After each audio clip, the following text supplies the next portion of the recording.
boys are going to bring the heat today. As the leader of the Booner Pack, I lead from the front. All right, boys. Lock in. It's our core foundation, man. Grit. I'm fired up. I'm fired the up, boys. It's pumping right now. It's got my juices pumping, boys.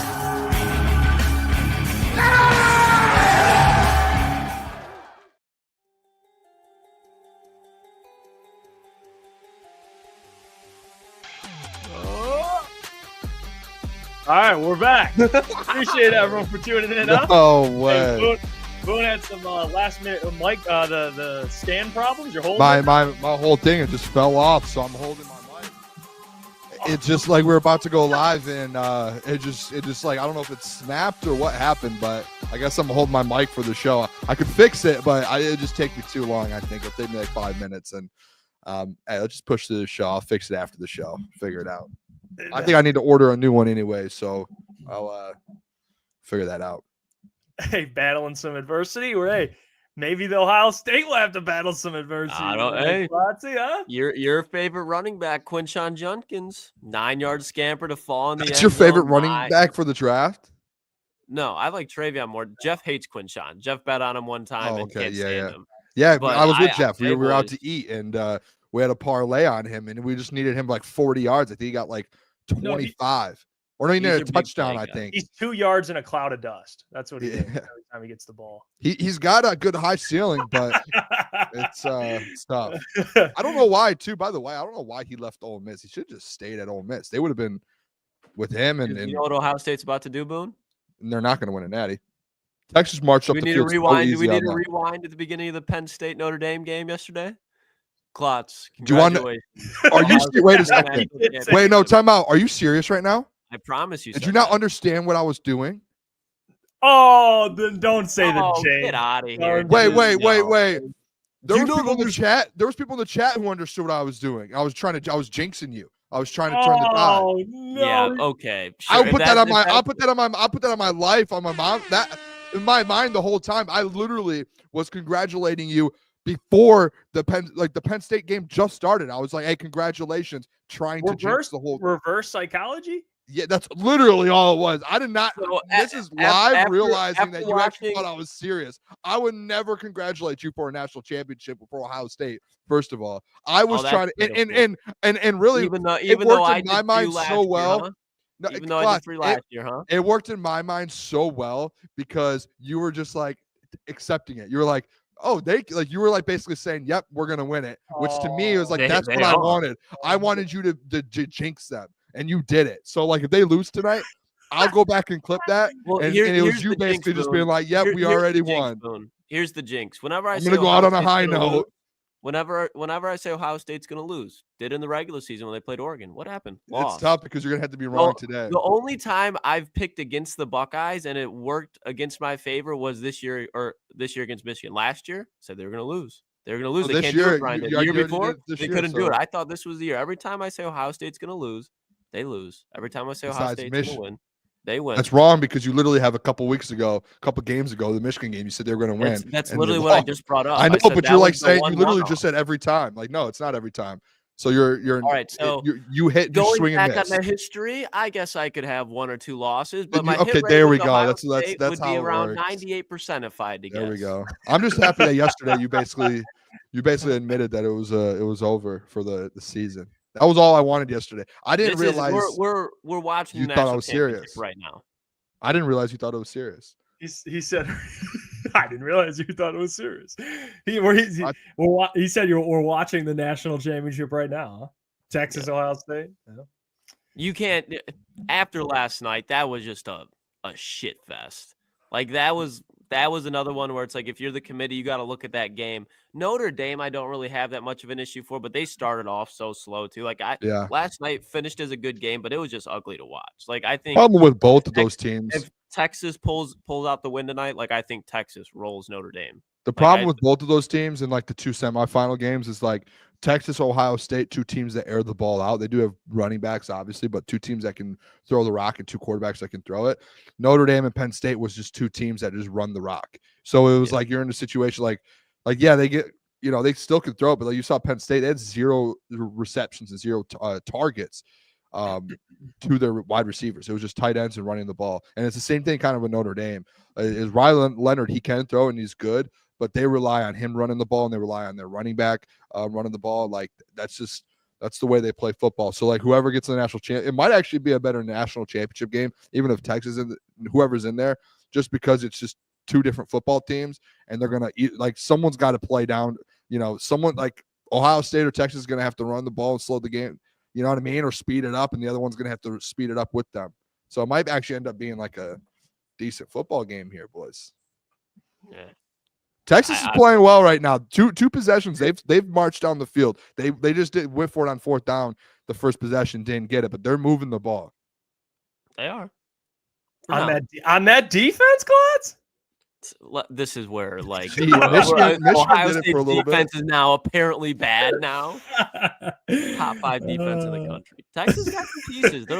Texas, the only like thing about Texas offense that you don't like is Quinn Ewers right now. Like they have 3 or 4 wide receivers. They have good offensive line. They got 2 running backs.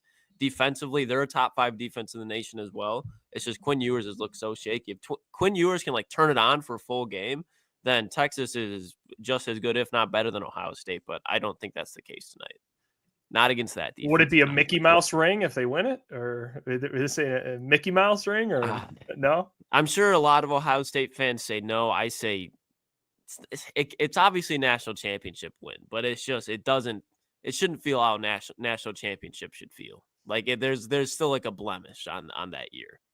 Yeah, it's just gross. Like looking back and you're losing to that Michigan team. If they would have lost like last year's Michigan team and made it a different story.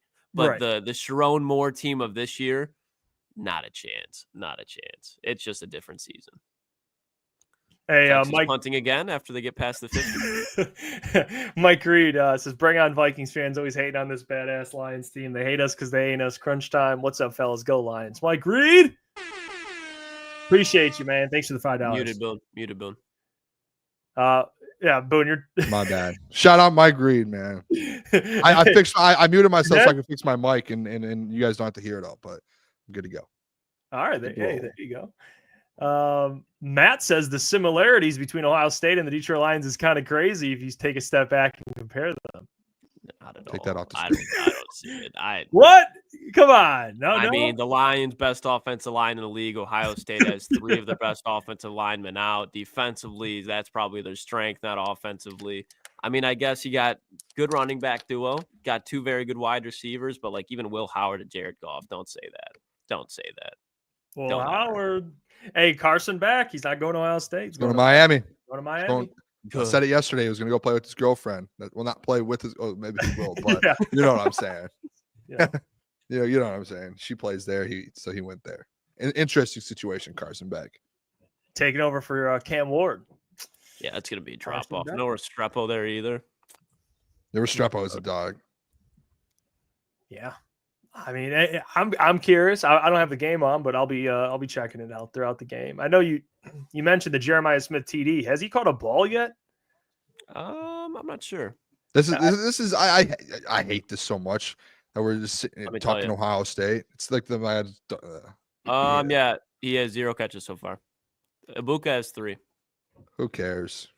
Carnell Tate 1. By the way, the Vikings fan comment, I've seen, dude. I don't know if your guys' Twitter feed's the same, but all my feed is now is Vikings fans and Lions fans going at it. That's all it is. Vikings fans are so annoying. It's like I saw one Vikings fan, dude, like he thought he cooked, tweeted out something. Oh, I hope the Packers win it all. I would never root for the Lions to win it all if I had to pick a team. I stopped reading that stuff, dude. Yeah, it's still going on. Lions fans going at Vikings fans. Like Vikings fans calling Lions fans. All these guys think they're all that now. It's like I can't wait till this weekend wraps up. We get to know who wins. We'll do our pick 'em later. We're having Sean Murphy join the show. We'll talk Pistons, and we're gonna look back on our preseason predictions.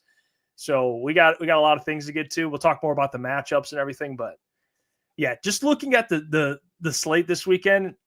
Oh, you could play the Packers if they beat the Eagles. You could play the Commanders. You could play the Vikings. You could play the Rams.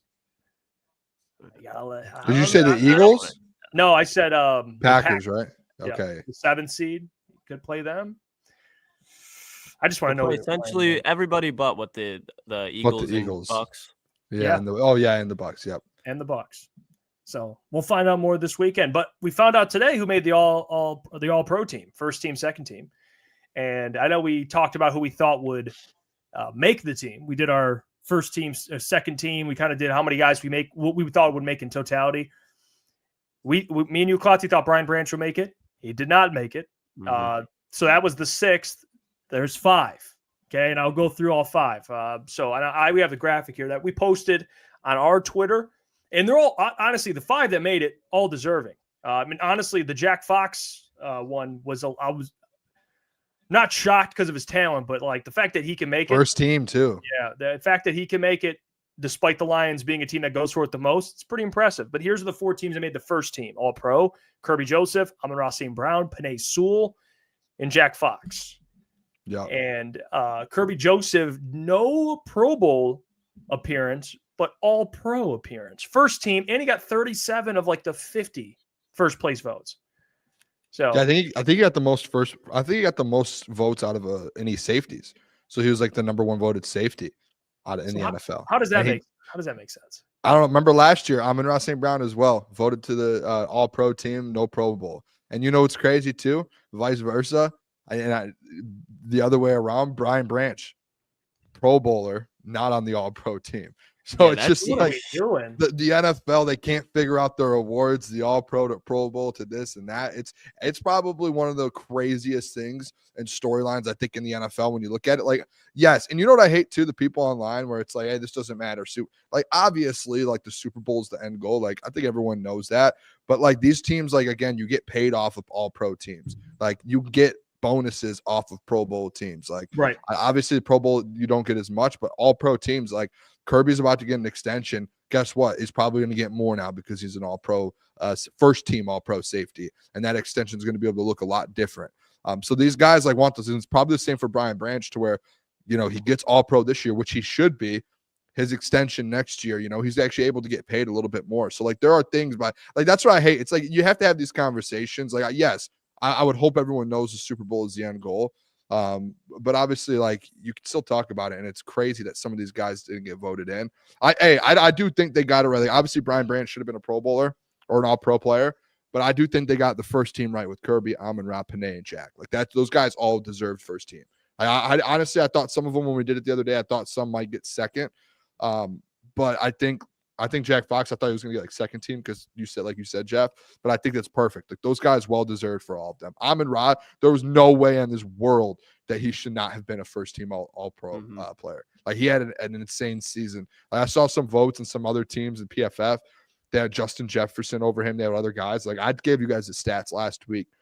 Justin Jefferson to Amon-Ra. He had a better year this year than Amon-Ra or than Justin Jefferson, hands down. So that was well deserved for him. Yeah, I mean, all these guys, they all deserve it, like you guys said. I just think the one that sticks out the most is Kirby, because I think when you look at that, very rarely do you have, at least consistently, a player like Kirby Joseph at the free safety position, because free safety is just different, because when you're a safety, you obviously want to be able to hit, but free safeties, you have to be pretty reliant that you have to turn the ball over. If you're not creating turnovers as a free safety, there's really not that much use for you, obviously, unless you're a really good tackler. But at that point, you might as well be a strong safety. So Kirby, stepping in the league, 4 interceptions in his first year. Second year, 4 interceptions. Now this year, leading the NFL interceptions. The strides that he's making at such a young age, especially because he's only been playing safety for a couple of years, was recruited as a wide receiver when he was at Illinois. Like, seeing his development, I think, speaks on how far this team can go, because if you see players like that, you're going to see Branch get better. It's just going to continue to build. Between those, 5 guys, I think Kirby's one where I look at him like that's the one that obviously knew Amon-Ra was going to do it, but to see Kirby elevate into all-pro status really kind of locks in where this team's going to be the next couple of years, because like we said, Aiden Hutchinson, if he's playing, lock all-pro. Brian Branch is going to remember the fact that he was not an all-pro this year and just a Pro Bowler, and he's going to come back next year, and I would be shocked outside of injury if Brian Branch is not an all-pro next year. So it sucks he doesn't get it, but those boys are going to be playing in New Orleans for a Lombardi, and I think that if they bring that Lombardi home, nobody's going to give a damn about the All-Pro thing, because nothing looks better on a Hall of Fame resume than Super Bowl champion. Because you can get one All-Pro, but if you're a Super Bowl champion with a lot of records, a lot of stats, a lot of numbers, that'll get you in Canton as well. I mean, yeah, the Kirby, well-deserved. There's not, I mean, all the players that are on this list, well-deserved. I saw Panay, Panay made it, and you see the Eagles. The Lane Johnson stuff, yeah. They picked and choose stats. They like went to different websites, got different stats, and put the best ones on there. They had Panay Sewell not rated as a run blocker, like his run block grade. Like he's like one of the best run block like linemen in the NFL. Then they just said not ranked. Imagine they just misprint the stats just to fire up Lane Johnson for his last playoff run. They just lie about everything. Yeah, they went to check it. They're like, ooh. That was the one. That was one of the crazier things I've seen. Like looking at that, I'm like, okay, what are we doing here? Like this guy might be legit, actually. Yeah, I don't know. I mean, I saw it. Panay, all these guys deserved it. There's no argument, I don't think, for any of these guys. Now, when you go to the second team, which I have here, second team All-Pro, you could see at center, Frank Ragnow made it.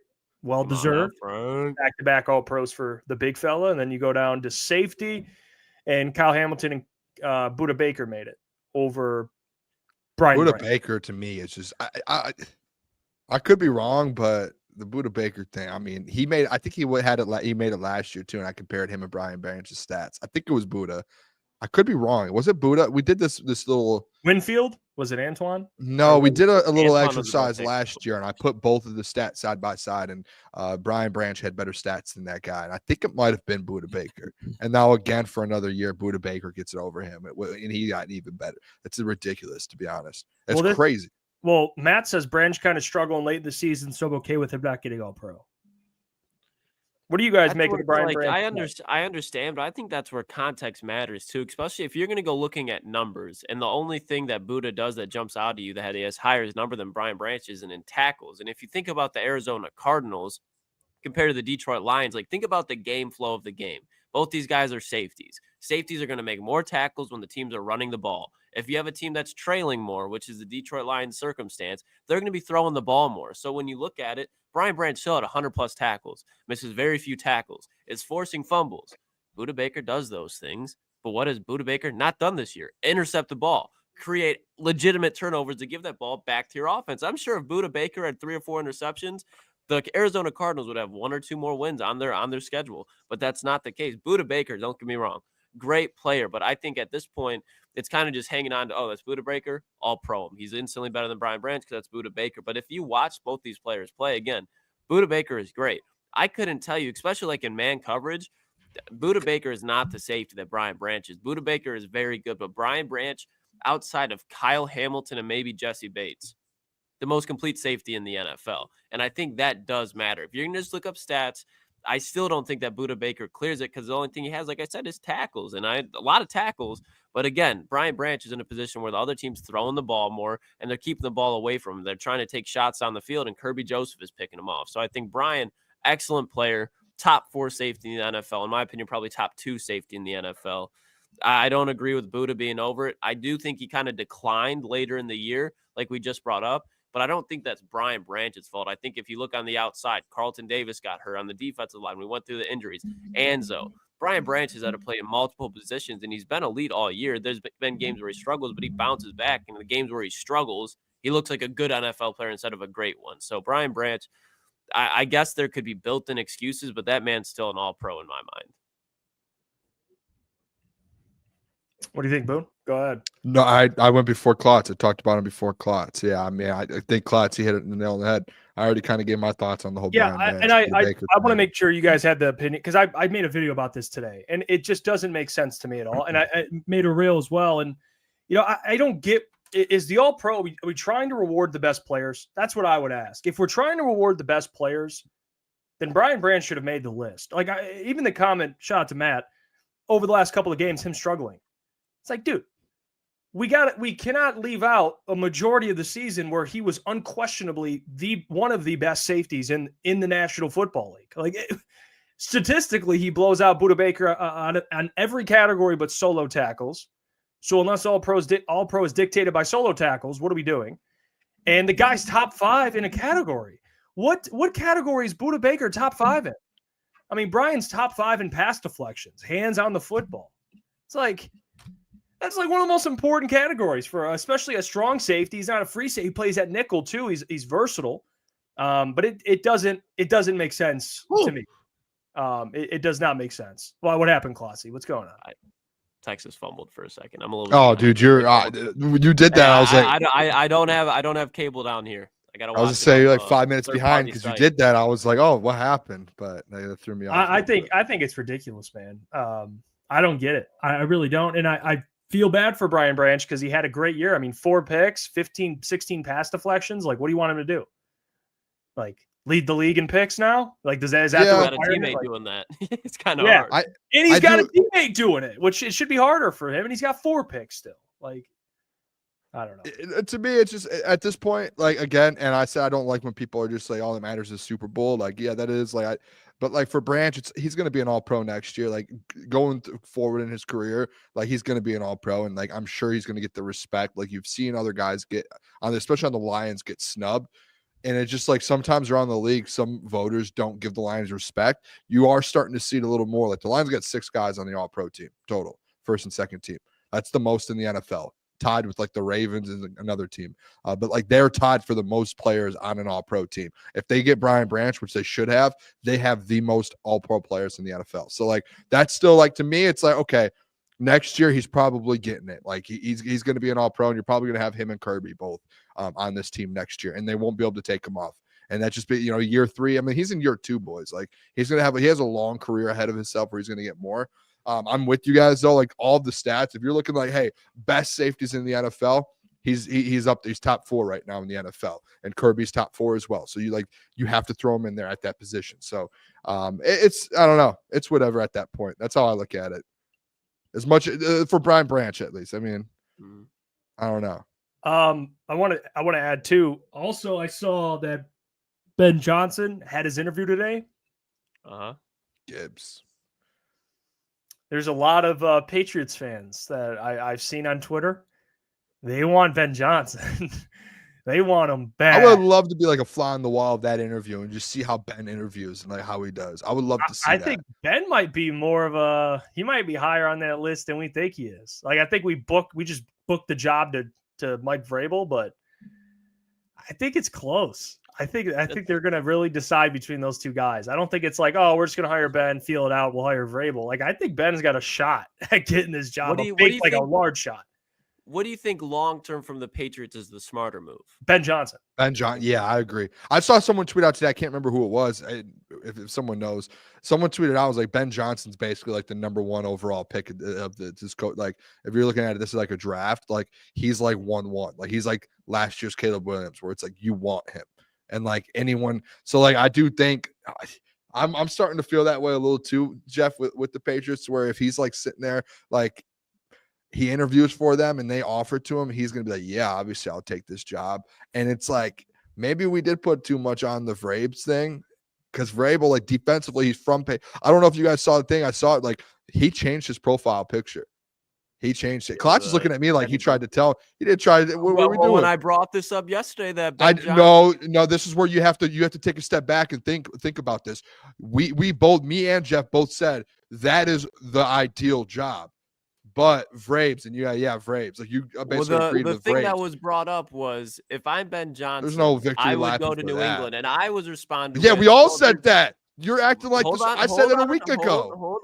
Okay, you had now. Let me get the second part of it up. This. And you said there's no chance Ben Johnson goes to New England. That's Vrabel's job. It's locked up. And what I said is I understand it looks like that, but the Patriots are going to look at him. They are going to offer him.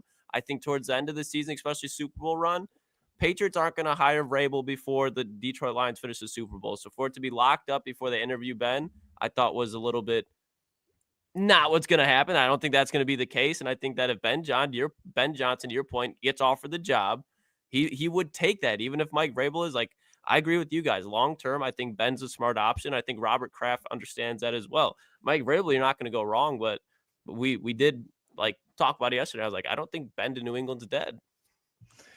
Yeah, I and I'll be just like Klotzy was. I'll be the middleman. Klotzy, I was a part of it. When you said it, we were like, yeah, that's awesome, but it's Vrabel's job. We did kind of dismiss it. We did, even though we agreed that the job was a great job. But we were like, no, Klotzy, Vrabel's getting it. You're like, okay, I get that. Now, the day after, I think I'm walking back a little bit. I don't know if it's as booked. I don't think it's as guaranteed as I thought it was yesterday. I think Ben Johnson's got I think I'm gonna be honest. If I had to put a percentage on it, I think it's like a 55-45.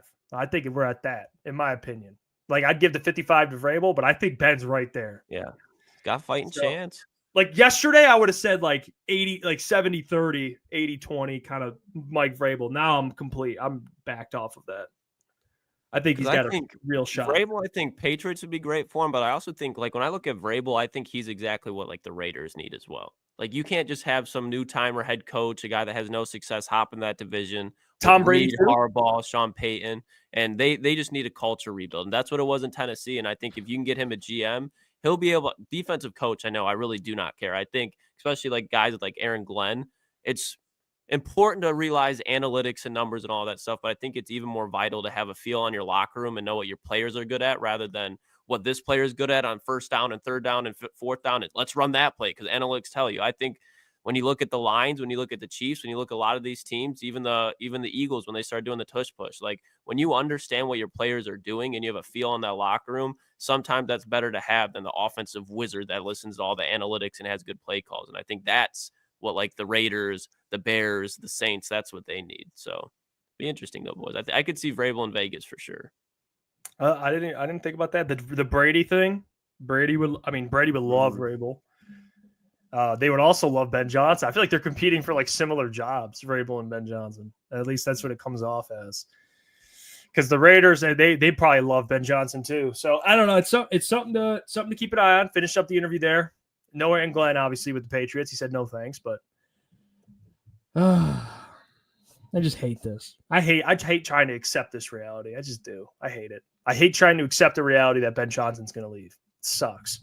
Like, and the reality, if I'm the Patriots, the reason why I would pick Ben is because if you pick Vrabel, which he's a great hire, you have to find an offensive coordinator. Once you find that offensive coordinator, similar, and I was talking to Ball Don't Lie about this. Shout out to him. But it's like the Commanders. Dan Quinn has Cliff Kingsbury until Cliff Kingsbury takes a job, and then Dan Quinn has to find another Cliff Kingsbury. The Patriots, if they get Ben Johnson, you could have Klotzy as your OC. You could get by. I mean, they would be just fine, Klotzy. They wouldn't have to worry about Drake May losing his coach. Like, you would have Ben Johnson forever. I wonder, like, because at the same time, like, you look at that, but then you could say the same thing about, like, offensive guy, but then you look at a situation like Mike McDaniel. I'm not saying that he's instantly going to be there, but I think it is important. Like, Ben, they got to lock down that defense, too. Like, talk about the Dolphins. I know they got some weapons. Tyreek's probably out there, but you're in a division with Josh Allen. Like, that is a huge ask for Ben Johnson to go in there, turn the Pats. I mean, when the Pats are good, think about what they're always going to be compared to. Brady, Belichick. So it's big shoes to fill. But like you said, Vrabel and Johnson, they're the guys that have, like, it seems like they're competing for jobs. It's because those are really the top two guys. If you want to throw in Aaron Glenn, I won't be mad at it either. I think in some situations, Aaron Glenn would be a better head coach than Ben Johnson. But Patriots, I do not think is one of them. Drake, oh gosh. Right. You get him, you trade back. Polk. I think if you go to Patriots and you trade back that 4th overall pick, you'll be good. Jalen Polk. Who was the other one? Javon Baker. Hey. They combined, I think, for like Jalen Polk, Javon Baker, Drake May, Ben Johnson. Hunter Henry. Andre Stevenson. Kayshawn Booty. Yep. Demario Douglas, though. Demario Douglas is a very good wide receiver. I will say that. Yeah, I mean, that's fair. We'll see. We'll see what happens with this Ben at the Patriots thing. I also saw this, and I wanted to show you, and I mentioned this. I don't know if I mentioned this at the beginning of the show. I'm pretty sure I did, but here's the actual tweet, though. The Rams have a screenshot of the interaction between Kevin O'Connell and Dan Campbell, where the Lions coach said, "I'll see you in 2 weeks," printed out and hung in the locker room. Oh, that one, I wish Dan could have just saved that until him and KOC were just a moment away from the camera. Fucking something, man. He probably didn't know they could hear You him. want to play in the NFC is the Rams, I think, outside of like the Eagles and Lions. What, Boone? I just said I don't think he knew that people could hear him. Bro, What? What are you doing? What are you doing right now? I'm doing a show, bro. Bro's forgetting. I forgot English. What happened? I have forgot English. I'm trying not to talk over the boys. I'm trying to be polite tonight. I'm being polite Booner. I was like, wait, what? I'm trying to be polite tonight. This is polite Booner. People want polite Booner. I'll give them. How about this? Booner. You got to raise your hand when you want to speak, and then I will. Booner. Sorry, I didn't mean to talk over you there. That's on me. Yeah, don't let it happen again. But Sarah, no, I'm just kidding. This interaction, boys, I knew this shit would happen. I knew this would happen. Not that the Lions should be worried, but not that Kevin O'Connell did anything wrong, but the Rams are going to use this against the Vikings, and Kevin O'Connell didn't even do anything wrong. All the dude did was Dan was just like, hey, man, see you in 2 weeks. And the Rams were like, look at this shit. Like, you guys. Kevin O'Connell got his teeth kicked in. Yeah. And now he's got to deal with the Rams getting pissed off. We're gonna do our pick 'em later. And by the way, we're gonna come out. Should we announce that, Boone? Like, not give it out now, but announce what we're getting in the works here for the pick'ems. You want to do that, or go ahead, Boone? Yeah, no, we can do it a little bit later. We'll do it after we'll save it. But this Rams Vikings matchup's going to be great. There's some great matchups this weekend. Honestly, I'm kind of leaning with Klotzy with the Rams, though. I think the Vikings are going to get a taste of. They're going to get go to and now they're playing at in Arizona. They're playing at the Cardinals Stadium because of the fires. So that's not like it's not like SoFi would have been a home game anyway, but it is what it is. I don't know. Give me a tough one. What's up, Boone? I just want to say this. I'm not scared of the Rams. Klotz keeps saying that they're the scariest team in the NFC. Oh, but the Eagles and Lions, sorry. So they're the third scariest team in the NFC, not the scariest team. But I mean, I'm not worried. Like, if you play them, they have to come to Detroit. Stafford has to come to Detroit. I'm not sitting here being like, oh, you play them a third. Like, no, I don't really care. Like, you still have Kirby Joseph, Brian Branch back there. Matthew Stafford has to deal with those guys. He has to deal with Alex Anzalone. I get the corner situation. I'm sure they're going to be prepared. And that defense, guess who they have to stop? They have to stop one of the best offenses of all time. And, like, that's a problem still. So, like, I'm more worried about the Eagles than I would say the Rams. Or I'm more worried about, I don't know. I just don't think the NFC is, like, that strong. Like, yeah, if you want to rank them, you could put the Rams third. That doesn't mean they're that good. Like, they beat the Bills this year and they beat the Vikings, but they have 7 losses they lost to the Bears at one point this year, one of the worst teams in all of football. Like, and I know it was like first half of the season, and then they've gone on like a little winning streak. But it's like, to me, it's like, it's not like this is a team where it's like, oh my gosh, like the very beatable team. Like, you should go into that game, and I would love to see if there was like a future odds. You're probably over 4-point favorites versus the Rams at home, in my opinion. And that's in the playoffs. So that's like a big deal. Yeah. So I'm not going to sit here and be like, oh my gosh, like, yes, it's a tough team. Matthew Stafford, he'll sling the rock. They've been playing better, and they have the 2 weapons on the outside and Kyron Williams, but you've gone up again. You've shut down Kyron Williams twice the last 2 times you played him. And you've been able to find a way to do that. I'm not going to sit here and be like, oh my gosh, like, I would rather play the Rams than the Vikings again. Like, give me the Rams. Bring them in here. Like, we know how to beat them. We know how to slow down Kyron. And Klotz shakes his head, no, you must not have any faith in AG to slow down Kyron Williams for a third time. Zero faith. And Sam don't Darnold? sit up here. I don't care. I can not rather than he could stop both of them. He'll stop both of them. It doesn't matter who comes through here. You're winning no matter what. So for me, it's like, okay, throw the signs up there all you want to motivate you. Hey, you could throw the signs up next week if you beat the Vikings to motivate you. You're probably still not winning that football game in Detroit. Sorry, guys. Like, it's just not happening. Like, you're not going to win that game. Love ETN. It's just, to me, it's Lions have the edge there, and with the offense that they have, that, like, they're not going to be able to slow down the Lions offense. The Lions have proven the last 2 matchups they have found ways to slow parts down of that offense. Like, go ahead, Puka, go for 120 yards. Don't care. You're not scoring 30 points to beat us. Like, it's just a fact. So I'm not scared. I'm not worried. You can put all the signs up you want in your locker room of Dan Campbell. That motivates Dan Campbell to even more to be like, here we go, boys. Let's go. I've been in locker rooms where we put tweets up and stuff, and it's like, yeah, it's motivating, but like long term, well, who cares? You have to move on to the next week anyways. So yeah, that's my rant. I'll take a step back now. You always go ahead. Let me real quick. I probably shouldn't do this, but I just want to address this. This is one of those comments. They're just idiots.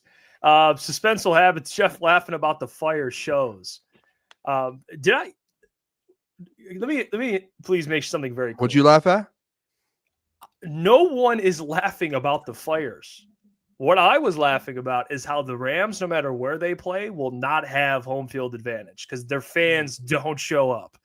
So please get the fuck out of the chat with that gaslighting stuff. No one's making fun of anything. Okay, you were laughing at the fires. Not cool, dude. No, leave with that gaslighting bullshit. No one's laughing at that stuff. Anyway, about fires are brutal too. Hopefully everyone's okay, man. Yeah, absolutely. It's so brutal. Tough, who in their right mind would laugh at that? It's ridiculous. Yeah, it's sad. It's terrible. And suspenseful, whoever this guy is, suspenseful, just out there trying to just start stuff and do that.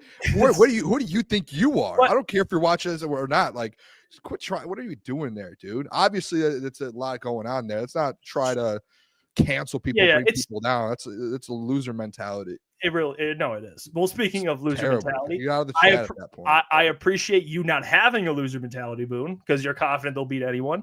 I will say, if I had to pick one, Vikings or Rams, give me the Vikings. Just because I don't want to go through this. Oh, I thought you were saying, okay, sorry. I would rather play the Vikings again. I think the lines will be either of them, if I'm being honest. But if I had to pick, I think the Vikings are wounded right now. I think they're wounded, like bad. I think how Darnold played in that game, his psyche is so rattled that I would rather see him again after that game. I don't know. The Rams, to me, I think the Lions would shred their secondary, and their offensive line would do some work against that defensive line. I think they'd still be able to run the ball, all that stuff. But it's Matthew in Sean McVay. I just hate playing those guys for the third, fourth time and just being like, it's just, I don't want to see him again. I don't. I really, I just don't. I don't, honestly, selfishly, I don't want to see them in Detroit again because I know what the whole storyline is going to be. Oh, Kirby this, Matthew in Ford Field. Like, I don't want to go through this lane again, dude. Like, it just bounce the Rams, and then, things would have to happen. Packers would have to. And then the command, if everything goes right, you'll play the Vikings again. I'll take that matchup. It's a little thrilling, though. I do love good storylines. Like, that is a thrilling storyline.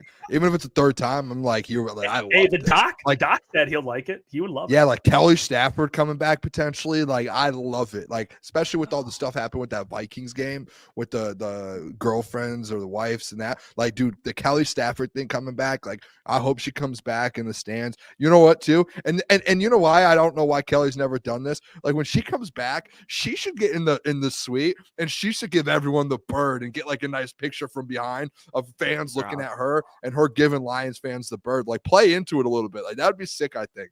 I would not hate a matchup versus the Rams again. I don't hate that type of stuff. I love it. Like, I thrive off like, here we go. I thrive. It's got the most juice, I will say. The most dude, storylines for sure. I selfishly Stafford is an enemy. I'm with you though, and Klotz, I am with you to where yes, the Rams are one of those teams to where that offensively with Matthew Stafford, anything could happen. Like Sean McVay, anything could happen, and I get why you would put them as one of those top teams in the NFC. I think it's the Lions, Eagles, and then you would go Rams, and it's because of Sean McVay, in my opinion, and Matthew Stafford. Would you rather play a worse team in the Vikings? Yeah, but I'm not worried though about I think if you do match up with the Rams at some point. The only team I'm genuinely I'm going to sit back and be like, okay, I'm every playoff game you're nervous, but to where it's okay, this is you're going to have to really battle. You need to make sure you're ready to go. It's that Eagles game. If you have to go up against that Eagles team, they have a great defense. That offense is buzzing with Saquon. You have to be ready to go. With the Rams, you've already played. We haven't played the Eagles this year. You don't know what you're expecting yet. You don't have a game plan yet. I was talking to you about that too, Klotzy, earlier. It's I want to see this Eagles matchup because when's the last time they played the Eagles? Was it a couple years ago, or when was it? 3 years ago. It was week 1. I think it honestly was Dan's first game, in Detroit. because the Or Eagles. no, that was the Niners. It was the Niners. So the next year would have been Philly. The Eagles have never seen this offense. Like No. I just, it's like that would be a great game. Like I that's the game I'm in. Again, we'll get to who we have in the NFC Championship game and everything, but that's a team out of all the teams like you've played in. The Commanders would be interesting because they haven't played Jaden Daniels. That would be an interesting matchup. But like the Buccaneers, you played, the Rams you've played multiple times. Buccaneers you played multiple times. Packers, Vikings, the NFC North you play twice a year anyway. It's like give some fresh blood. Give me Jaden Daniels in Ford Field. Give me that. To be fair, too, the Lions, when they played the Rams this year, it was week 1 when that offense, like the Lions offense was probably half capacity. They were like playing at like 50%. Like the next week they had that Bucs game where they were like, I think versus Rams, like 2 for 5 or 2 for 4 in the red zone, scored 26 points. Like it's a completely different offense too.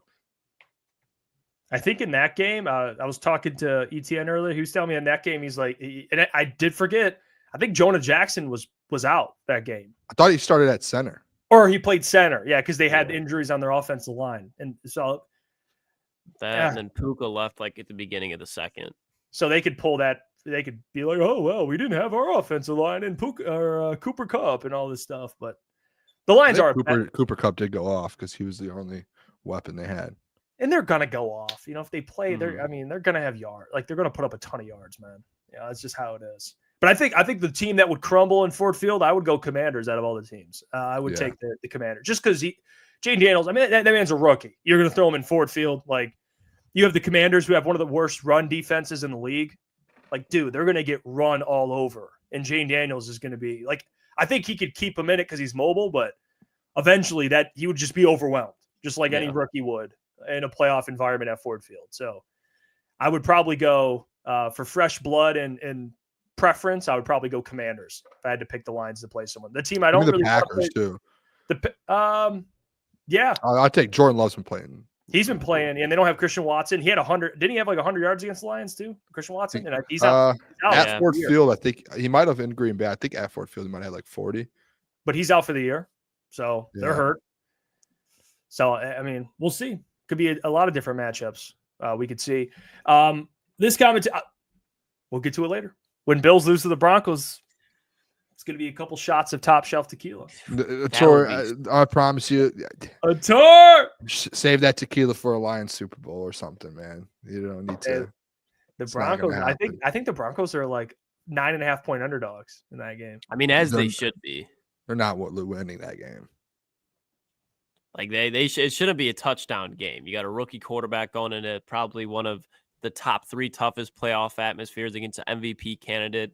Defense, you can say what you want about the Bills, but they've got like the Bills defense gives up a lot of plays, but they got a lot of playmakers too, and their front seven's really good. Like Bo Nix is not going to be sitting back there comfortable all day, and that's going to lead to turnovers and Josh Allen just finding a way. Like that same thing with like the Broncos defense. Like I get to statistically it's good. Josh Allen, I think, is going to have a field day against that Broncos defense. I do.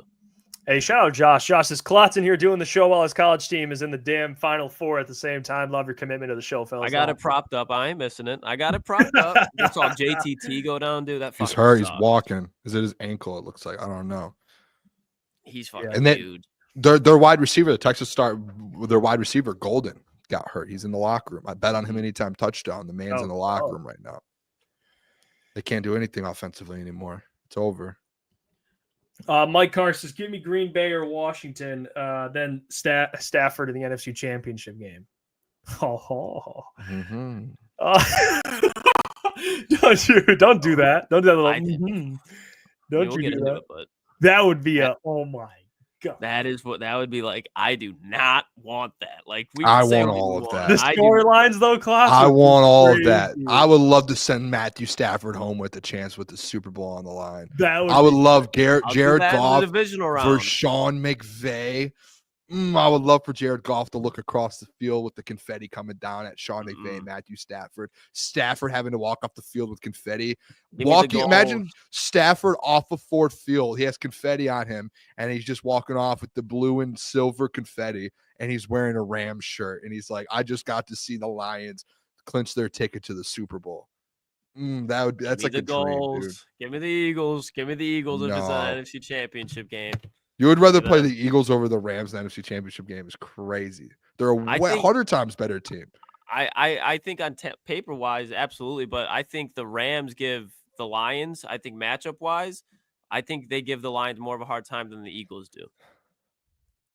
Booner's like, I'm sick. There's just nothing to say to that. No, I don't you know. don't have to He agree shows. with He's me. been honestly. I respect Klotz for it. He's Klotz has been consistent. saying this for like 2 months, and He's it's just like I want it's zero part of the LA Rams in the playoffs. it's one of those things. Call Like, me you know what? crazy. I would love for the Rams to just like lose this week and be like, okay, I don't want to hear this. I would Rams too. Then we don't stuff got to ever play again. them. I don't think the Rams are winning the Super Bowl, but the Rams are very capable of crashing everyone in the NFC's party. Everyone from top to bottom, 1 seed to 7 seed. They can beat all of them. This is crazy. And everybody man. can beat everybody, but they have Super Bowl winners on that roster. I mean, you that might as well. been there, done that. Klotz, you know what? You better have them going real far in the playoffs if you're talking. I do. Like we were this. doing that pick'em thing, and I hope you You have wanna- them you going. wanna- You you wanna better get have into them going to the Super Bowl. You want to get into the pick'em, show our pick'ems, or what? Do you have?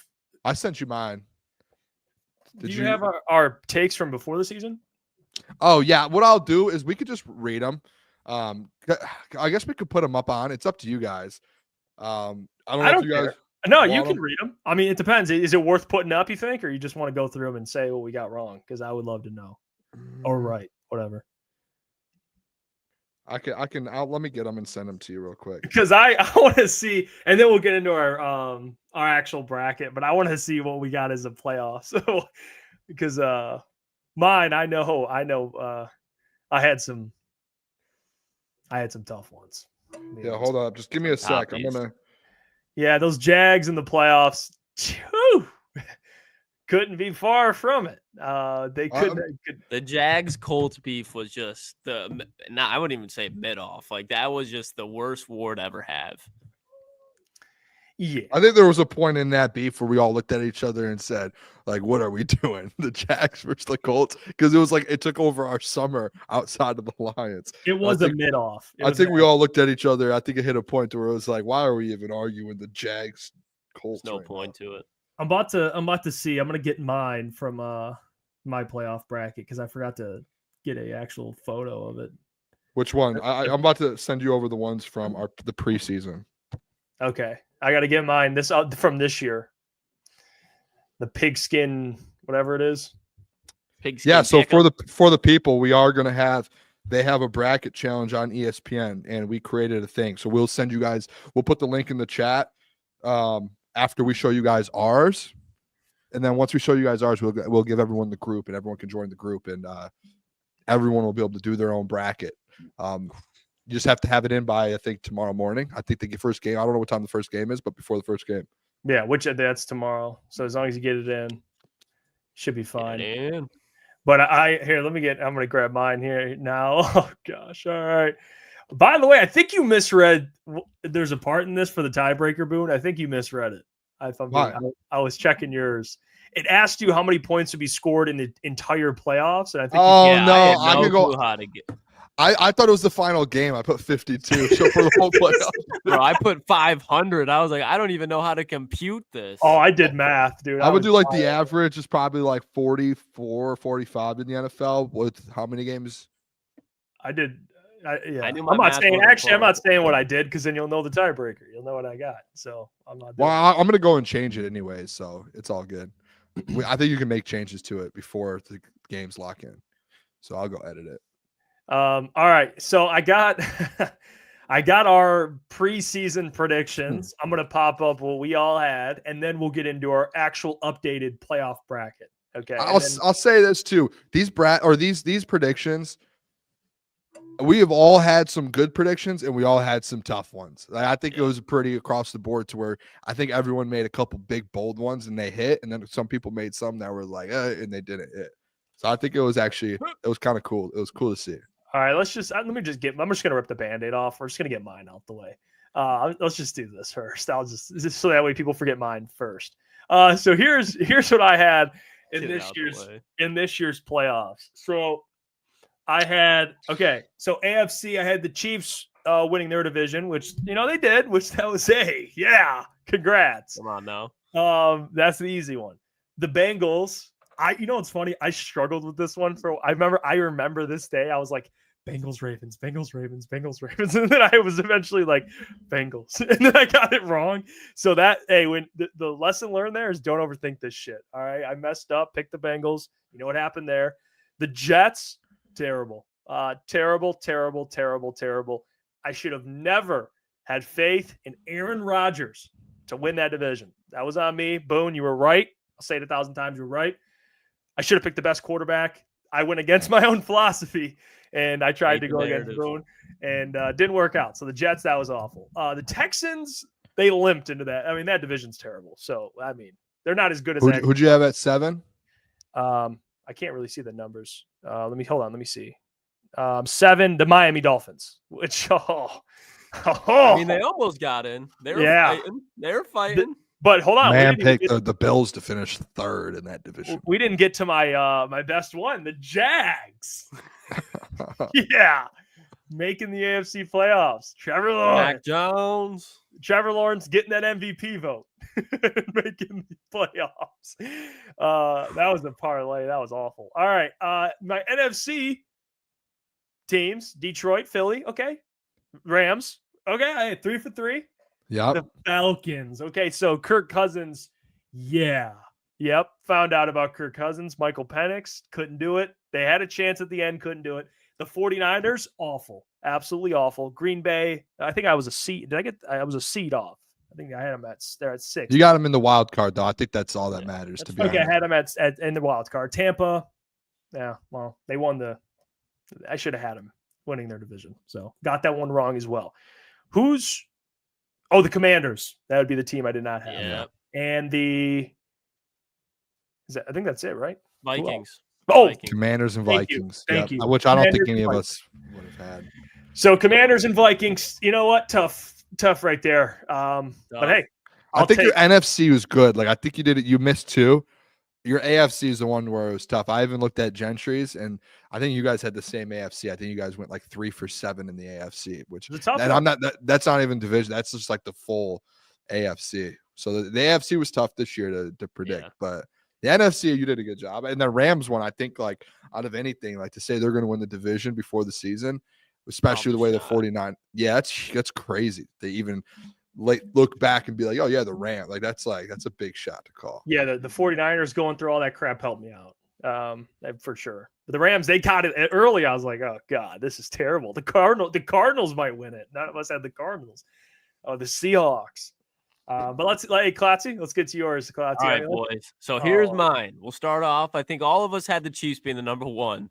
Jeff, you were high in the Jets. Did you have him at 2? I don't think you had him at 2. No, I had the 2 or Bengals 3. at 2. So I was a little bit even more higher on the New York Jets. I thought that once Aaron Rodgers came in there, he didn't have to be Aaron Rodgers. He just had to be top 10 quarterback level, and this team was going to be very good.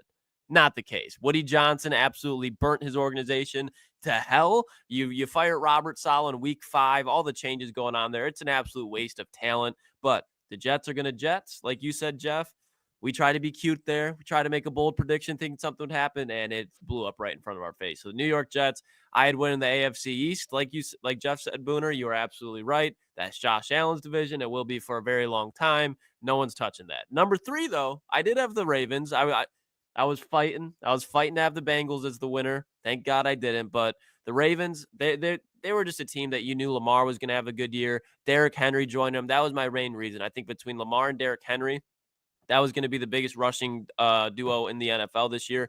Turned out to be so. Defense, I definitely thought was going to be better. Wasn't the case, but that offense is just on another level.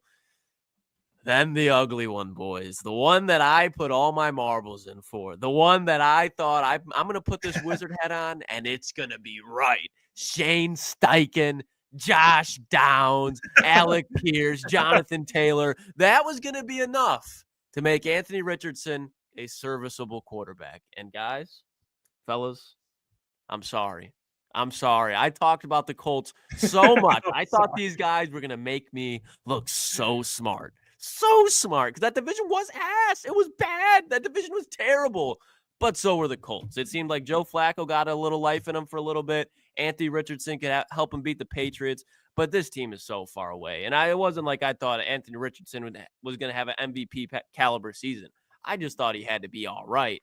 But he's he's looking like he has NBA field goal percentage as his completion percentage. It's terrible. He's 6 from 13. Next thing you know, he's 6 for 18. Then he's 6 for 22. And he can run the ball, but as a quarterback, you need to throw the ball. Houston Texans boys are a number 5 team. Obviously, they won it. CJ Stroud had a down year, but the Colts make this look bad. I think Houston, they're a team that is realistically is a wild card level team. Then the Bengals boys, talked about it. I thought Joey B was going to have a season. He did have a season, but the rest of the team besides Jamar Chase, Chase Brown, and T. Higgins just simply forgot to show up. Offensive line stunk again. Defense was the worst in the NFL. We were wrong about the Bengals, and I think that's pretty much the biggest shock of the NFL this year was how bad the Bengals were to start that season off. But I did have those Steelers, and Mike Tomlin doesn't miss the playoffs. So that was my 7 seed. Hit that one spot on. And kind of the same thing with you, Hefe. I think we have all the same teams, but I think you had San Francisco on your wild card. It could be wrong. Yeah, we but swapped. Kind of the same thing with the Bengals, where it's just like, what the hell? And then Atlanta is the one that I'm mad about, honestly. Like, I'm more mad about Atlanta than the Jets because I was debating between the Buccaneers for so long. Like, I want to take the Buccaneers. I like their defense. Ironically, their defense is bad this year. But I just thought, same thing with the Jets, is Kirk Cousins, like, that division is even worse. There wasn't a Buffalo Bills lurking there. You look at the Saints and the Panthers, those teams are so fucking bad. Kirk Cousins just had to be not even a top 10, top 15 quarterback, and I thought they were going to win the division. Wasn't the case. Tampa Bay Buccaneers are there. Boone, you're right on that one again, but still got Tampa in the playoffs, just wrong spots. But that's my list, boys. I don't think too much different from Jeff's. No. I think we have the Steelers and Jags switched out. And then that makes me look even worse. I had more faith in the Jags than I did the Steelers. That's crazy. Yeah. Doug Peterson and Mike Tomlin. Who you trusting to get? I'll say this too, with that whole Jags Colts thing. I look back at that and I hate the fact that I got so wrapped up in that with you two, to where you guys would pick a side, Booner, pick a side, and then when we did the playoff predictions, I picked one of them, and I'm like, I should have known to stay away from both of them. Like it was like I felt like now that I'm just like it was a mid off. It was I was just thinking in the back of my head while Klotz was talking. I'm like, I knew not to pick either one to go to the playoffs, and I was like, I'm picking a side here. I love this, and I picked one, and I'm like, it took your Titans. I could have taken them all out. Of it. You should have, but like I could have taken them all out and just rolled with one in that division. Because thinking about it, like I had other teams where I was higher on, and I just got so caught up in the battle where I was like, I don't care anything, I'm putting them in there. And now I look at 2 AFC South teams. No. In the conference with the AFC West with the Chargers, Chiefs, Broncos. AFC North with Steelers, Ravens, Bengals. Well, you're gonna see on mine. I was, and Klotz knows this because me and Klotz have had a lot of combos on it. I've always been higher on the Steelers than the Colts or the Jags, and for some odd reason, you're gonna see on my list. I just said, hey, I love the argument with have the Steelers on. Klotz, I'm thinking when I went back and looked, I got so that's why I'm sitting here while you guys are talking, and I'm so disappointed in myself because all off season long there was 2 teams that I hyped up. I think there was actually 3 teams that I didn't put in there that I hyped up, but the Steelers and the Commanders, I hyped them up so much. I just got so caught up in you guys arguing about the I'm gonna go back and clip some of these things. So hold on, you're yelled saying at. Pick a side. Opinion. No, you definitely.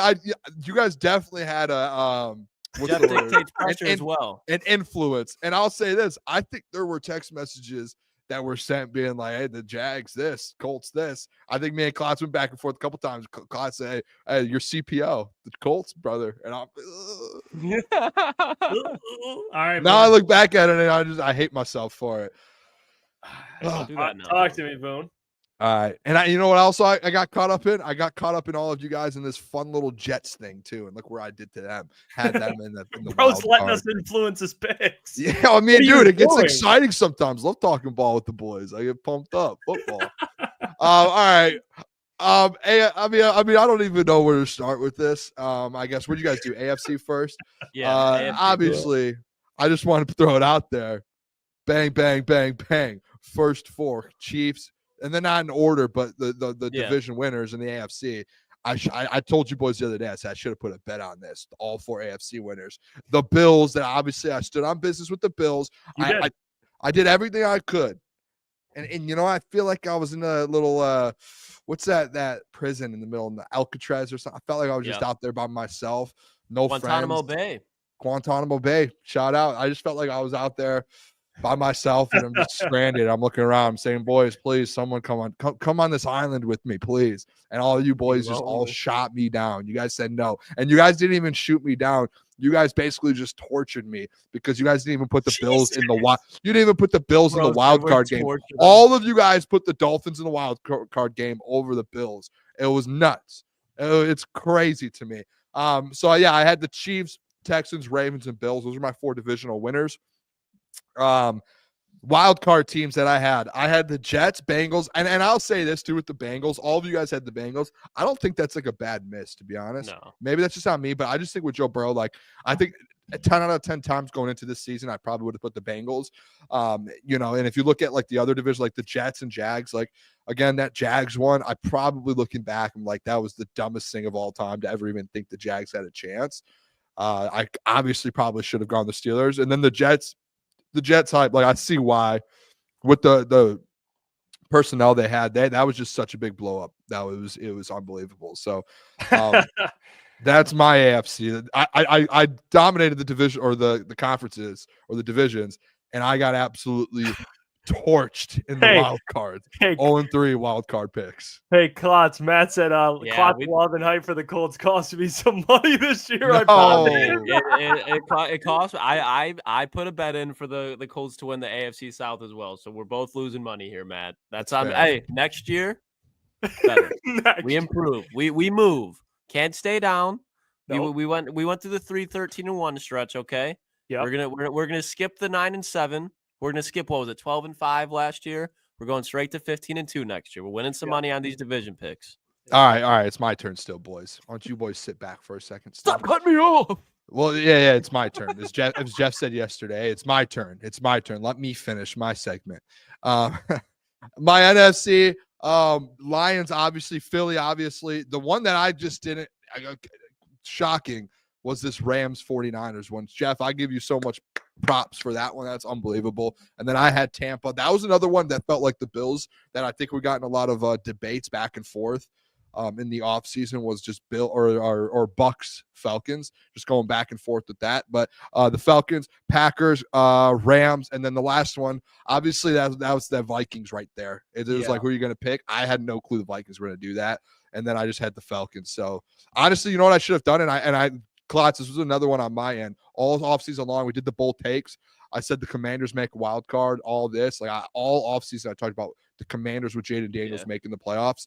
And then when push came to shove at the end, we're 6 days out of the season, we do these. And I go, hey, let me go Falcons instead of the Commanders. And I'm like, what are you doing there, Booner? I could have easily had the Commanders in that spot. So that's my list. What do you boys think, huh? I don't know. I mean, I thought, your AFC was your AFC was the best out of all of us. I got 7 of the 8 divisions winners. I should have bet that. The only one that I think you missed was the West, wasn't it? The 49ers, yeah. Which I feel like a lot of people did. That's a tough one. Yeah. We even thought, not even, I think, it wasn't even surprised, I think, that the Rams won the division, because I think we all thought it was going to be competitive. We were saying Rams 11 wins, Niners 12, but how just bad that division was. We thought, especially early on, when the Seahawks were good, we're this division's going to be. They don't even have a wild card team, which is it's shocking. Back to the old NFC West, when the Steelers were, or not the Steelers, the Seahawks were winning it at 9-7, and they were sneaking in, and they had the Beastquake against the Saints. It's like that this year. Yeah, it was. It's always interesting going back looking at some of our preseason takes. I mean, we have our playoff bracket, which Klotz, did you do yours? Yeah. And by the way, too, all of the boys had the same NFC championships and AFC. I think everyone had Chiefs. It might have been Chiefs Ravens, and then I think everyone had Lions Eagles, and then everyone had Chiefs Lions in the Super Bowl, and everyone had picked the Lions to win. For the pigskin one? No, for preseason, beginning before the year. Okay. Because we didn't have a graphic for it. We just said it, and I went and watched it back. I think we all literally had the same matchups predictions, which is kind of crazy. And we all ended up with the Lions beating the Eagles, Chiefs beating the Ravens, I believe, and then Lions beat the Chiefs. Hey, send me yours, Klotzy. I have me and Booner. Your playoff bracket, Boone. I'll put yours up first, Boone. I'm up first. Mine's controversial. I had a little fun with it. I was like, I'm gonna pick some dogs, dude. I love to pick some dogs. It happens every year, Boone. Yeah, you guys might be shocked. You guys might be, oh my gosh, but mine is more so like, hey, I just want to have a little bit of fun here with the people. Let's see what. Okay, all right, here you go. Boone, talk to you about this bracket. This might be a little bit of a narrative thing, boys. All right, I'm going to start in the top left. I moved the Chiefs on to the second round. I'm just playing. No, Chiefs got the bye. So Texans, Chargers. I feel like everyone's going to go Chargers. The money's going to be on the Chargers. I still think the Chargers win. I don't care. Typically, I'd be like, I'd probably just go Texans here. I just think all the injuries, everything they have going on. Chargers are in Jim Harbaugh, dude, in the playoffs again. Thrilling. I'm pumped up to see that. By the way, Texas had a 4th and 1. Arch Manning goes in the game, gets it, might have just fumbled it. They should put Arch in, though. They have zero offense. Arch just fumbled it. He just fumbled it. I don't know if it's fine. There's a minute left in that first half. I don't know if they officially called it a fumble or not, but all right, second game. This is one of the big ones that I picked, boys. I was like, I want to have some fun. Maybe I'll make a couple predictions here. Ravens or the Steelers going on the road to the Ravens. I look at this, fellas, and you're going to notice in some other games, in the playoffs, when it comes to Klotz, you say it, teams can upset teams. And I think when you get upset, the reason because of it is because of coaching. Like you have players. And in the NFL playoffs, there are players. You have dogs. And you do have MVP guys and players that step up and make plays. I just think coaching really, really matters. And I think here with Tomlin and John Harbaugh, I know Harbaugh's won a Super Bowl. He's done all this. So is Tomlin. I just think, hey, this Steelers team, they've been playing so bad. They're going to find a way to win this game. I'm telling you, boys. I don't know. I just got a gut feeling that Mike Tomlin's going to have like the best defensive game plan versus Lamar. And he's going to go out there and he's going to end up winning this football game somehow, some way. And I think that's when that narrative starts again, boys. It starts all over again with Lamar Jackson. Because if you look at it, they're 1-1 versus them this year. They beat them. They beat them and they lost to them once. So they know how to get the job done. It's a divisional matchup. I think it's going to be a one-possession game. And some reason I feel like the Steelers pull this one off. Next one, obviously, I'm not even going to talk about it a lot. I have the Bills moving on, beating the Broncos. Jeff, if you want to make this whole upset with the chat, you go ahead and do that. We saw how that Bills take landed you with the Jets. Other side, should I go all AFC? Yeah. All right, then obviously I have Chiefs, Steelers. I'm going to take the Chiefs, Bills, Chargers. Listen, I love the Jim Harbaugh thing. I just think Josh Allen's too much. Josh Allen and that team right now is too much. They're going to go to the AFC Championship game. You're going to get an absolute showdown. I hate to do this, boys. I want the Bills to go win or not win a Super Bowl, but go to a Super Bowl versus Lions. I think the Chiefs just find ways to win, boys. I just think you're going to see that one possession. Patrick Mahomes gets the ball in the final possession of the game. They kick a field goal. Time runs out. Game over. So I'm going to go the Chiefs over the Bills. Opposite side. This is where things get a little tricky, Klotzy. All right. Come on, this is where things start to happen and Booner's narratives start to take place. Wow. Come on, Boone. Rams, Vikings. I think, and as much as we're all like, we want to play the Vikings, blah, blah, blah, I think the Rams win this game. I think Sean McVay, Klotz, this is where I start to agree with you on the Rams thing, to where I think with Sean McVay coaching, Matthew Stafford at quarterback, they're a hard team to beat in the playoffs.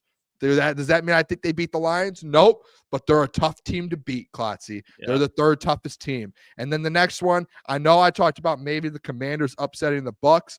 I just think the Bucs with the coaches they have, I think I think Bucky Irvin's been unbelievable.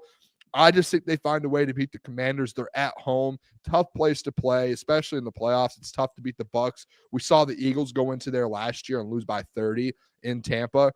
So I think they get the job done. This is the controversial one. Eagles, Packers, boys. This is the controversial one. The upset. And I'm going to give you guys my reasoning why I picked the Green Bay Packers to beat the Philadelphia Eagles. Klotz, a couple minutes ago, I said in the playoffs, one thing matters. Everyone has players that can step up and play.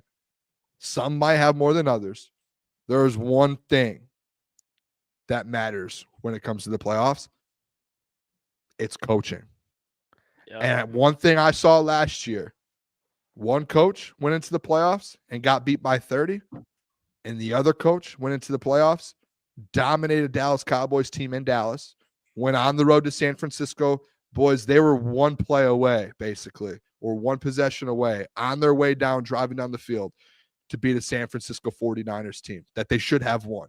They should have won that game. So I genuinely, this is, and I'm going to probably bet money line on the Packers Sunday night, whenever the game is. I think there's a good opportunity that the Packers beat the Eagles here. And I think it's just because of everything going on in Philly with the Jalen Hurts injury. I think Sirianni in the playoffs, I know he went to a Super Bowl with them, but last year, that Bucks game, and just looking at games this year, boys, with the Eagles, if you just look at some of these games, like, and you know what game I keep going back to? I keep going back to that Panthers game. I keep going back to the Ravens game, the Commanders the first time, the Jags. Like, there's all these the Browns. They just are constantly in one possession games. The Eagles are. The Packers week 1. And I think a Packers team here that they've already played, coaching advantage I'd give to the Packers. I think they find a way to pull this off. I think it comes down to where it's a tie game in the fourth quarter. And I know Jordan Love's been playing bad, but he wasn't playing great to start last year. And then boom, in the playoffs, that man just out of nowhere just started cooking. I have a theory that I think as bad as Jordan Love's been, I just think out of nowhere, Josh Jacobs starts going off and you see Jordan Love just start slinging this thing.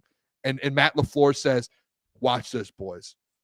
And then I have them going to play the Lions in Ford Field, the Lions beating them. Detroit Lions, Los Angeles Rams, NFC Championship. There you game, boys. go. Okay. All right. I have Matthew Stafford versus Jared Goff, the whole rivalry back here. NFC Championship game to go to the first ever Super Bowl. Lions win the Super Bowl over the Kansas City Chiefs. That's my bracket. All right. Hey, like long-winded. I'm sorry, boys. That was a lot. You did nothing wrong. I just see Texas scoring a touchdown with 34 seconds left. Yeah, in the that's first half. They brutal. could score. They've been locking up too. Defensively, the only one they're locking I will up. say this, Boone. There's two of them that one of them I strongly disagree with. I would say the Ravens and Steelers. That's the one where I don't. I wanted you on that one, Klotzy. I understand, Boone. I know Mike Tomlin in the playoffs, underdog. I understand, but I just don't think Pittsburgh's offense right now is clicking whatsoever, and I think that needs to happen against the Ravens. The other one that I don't agree with, but I don't think you're crazy because I can't see it happening, is the Eagles and Packers. I just think and to your point about Jordan Love, I don't think Jordan Love's going to be able to turn it up enough, and I think Eagles' run defense won't be able to stop Josh Jacobs. Like, I think Josh Jacobs probably like 75 yards, 2 tutties, but the thing that really does hurt is I think when you look at Christian Watson out, Jair Alexander banged up, and even like Rashawn Gary's playing through some injuries. So the Packers aren't that healthy. Eagles, though, we've been saying it all year, especially the like last half of the season.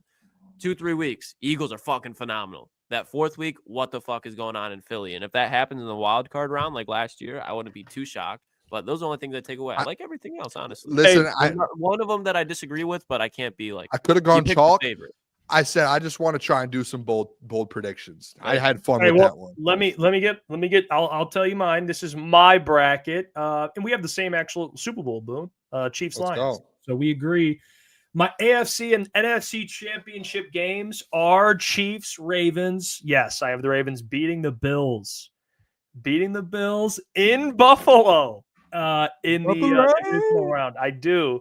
And I have a repeat of last year, Chiefs-Ravens, and the Chiefs beating the Ravens and the Lions beating the Eagles. Lions-Eagles matchup in the NFC Championship game. I don't have the Rams.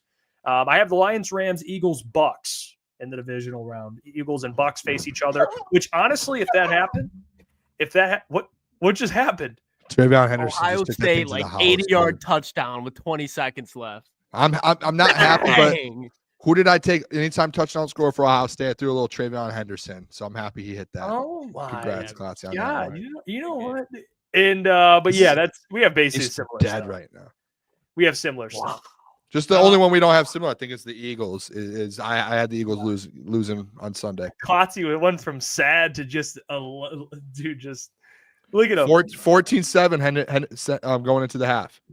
That was huge. That was massive. Huge. And then Klotzy, your playoffs, You don't have to break it. Just tell me your championship games and kind of what you see. What's going on here? Championship games. Okay, so I'll go like this. Upsets I have because Booner did it. I have the Rams beating the Vikings, which I think was pretty consistent. We all expect that to happen. But I do have the Commanders beating the Buccaneers. I think when you look early on in the season, the Buccaneers did beat the Commanders, but that Chris Godwin, that defense has fell off the face of the earth compared to what they normally are. And the huge factor in this game, who did the Commanders trade for at the trade deadline? The one, the only. Marshawn Lattimore. What were Marshawn Lattimore and Mike Evans doing every time they played when Lattimore was in New Orleans? Mike Evans and Marshawn were getting kicked out of the game. Mike Evans really didn't do anything. So if Mike Evans is potentially limited in this game, like you said, Boone, I love Bucky Irving as a rookie. Rashad White's a really good receiving back. But Jalen McMillan to Chris Godwin is a drop-off that I don't know if they're going to be able to handle. With Terry McLaurin, I'm expecting him to have a big day. Their run defense isn't too good. So Brian Robinson, you talk about Austin Eckler, Boone. And then another really sneaky piece, Zach Ertz. Won a Super Bowl in Philly, has been a very solid tight end this year. But I think when you look at veteran tight ends with rookie quarterbacks, especially in the playoffs, I think that the Commanders can pull it off. We saw a rookie last year in C.J. Stroud win the wild card game. I think we'll have another one in Jaden Daniels. Otherwise than that, boys, nothing crazy. Chargers over Texans. I do have the Bills beating the Ravens. I have the Chargers losing. I think the Chargers and Chiefs in that divisional round will be close, but pretty much consistent with what you guys said. I think Jaden Daniels comes in Detroit, gets smacked. Rams beat the Eagles in the divisional. I think that's a close game. And then Lions, Rams, NFC Championship game. Chiefs, Lions, Super Bowl. Jared Goff, Dan Campbell, and the boys holding up to win it. There you go. There's our playoff brackets. Wow. Screen pass from Travion Henderson, or to Travion Henderson, all the way to the house. Wow. Well, you know what? In a perfect timely manner, let's bring in a Michigan fan who also does a great job. Yeah, right when Ohio does something decently impressive, we're bringing in Sean Murphy for backup. Covers the Detroit Pistons, does a great job, host of From Half Court, our good friend of the show, Mr. Sean Murphy. Sean, how you doing? Jeff, Booner, Klotzy, it's good to see you guys. Thanks for having me, man. It's nice to be able to come on and Sean. It's actually nice to be able to talk about the Pistons and have it not be a morbid setting. So it's good to be here. Yeah. And you've covered this team. I mean, it's been through the peaks and the valleys, Jeff. Yeah. Through the peaks and the valleys. And now we got a 500 product, Sean. 500 product. Well, just until the Warriors just beat them because they were above 500. That was the greatest thing ever. Yeah, but still 500. Still 500. Stop the count, Jeff. Stop the count. Yes, restart the count. What do you make of this season, Sean? JB Bickerstaff, the job he's doing. Yeah, Cade playing at the level he's playing at. Just how great it is, especially for you. You're covering a team that's actually favorited in these games. I mean, they were favorited against the Warriors. What's your take on this whole thing? Well, Jeff, a few months ago, in the months of August and September, the conversations about the Pistons going into the season were if they won 26 games, would that be a successful season for them? Well, it's January and they're only 7 wins away from 26. They're 5 wins away from having their best win total since like 2020. They've won 8 of their last 10, 5 in a row for the first time since 2018, 500 this deep in the season for the first time since 2018.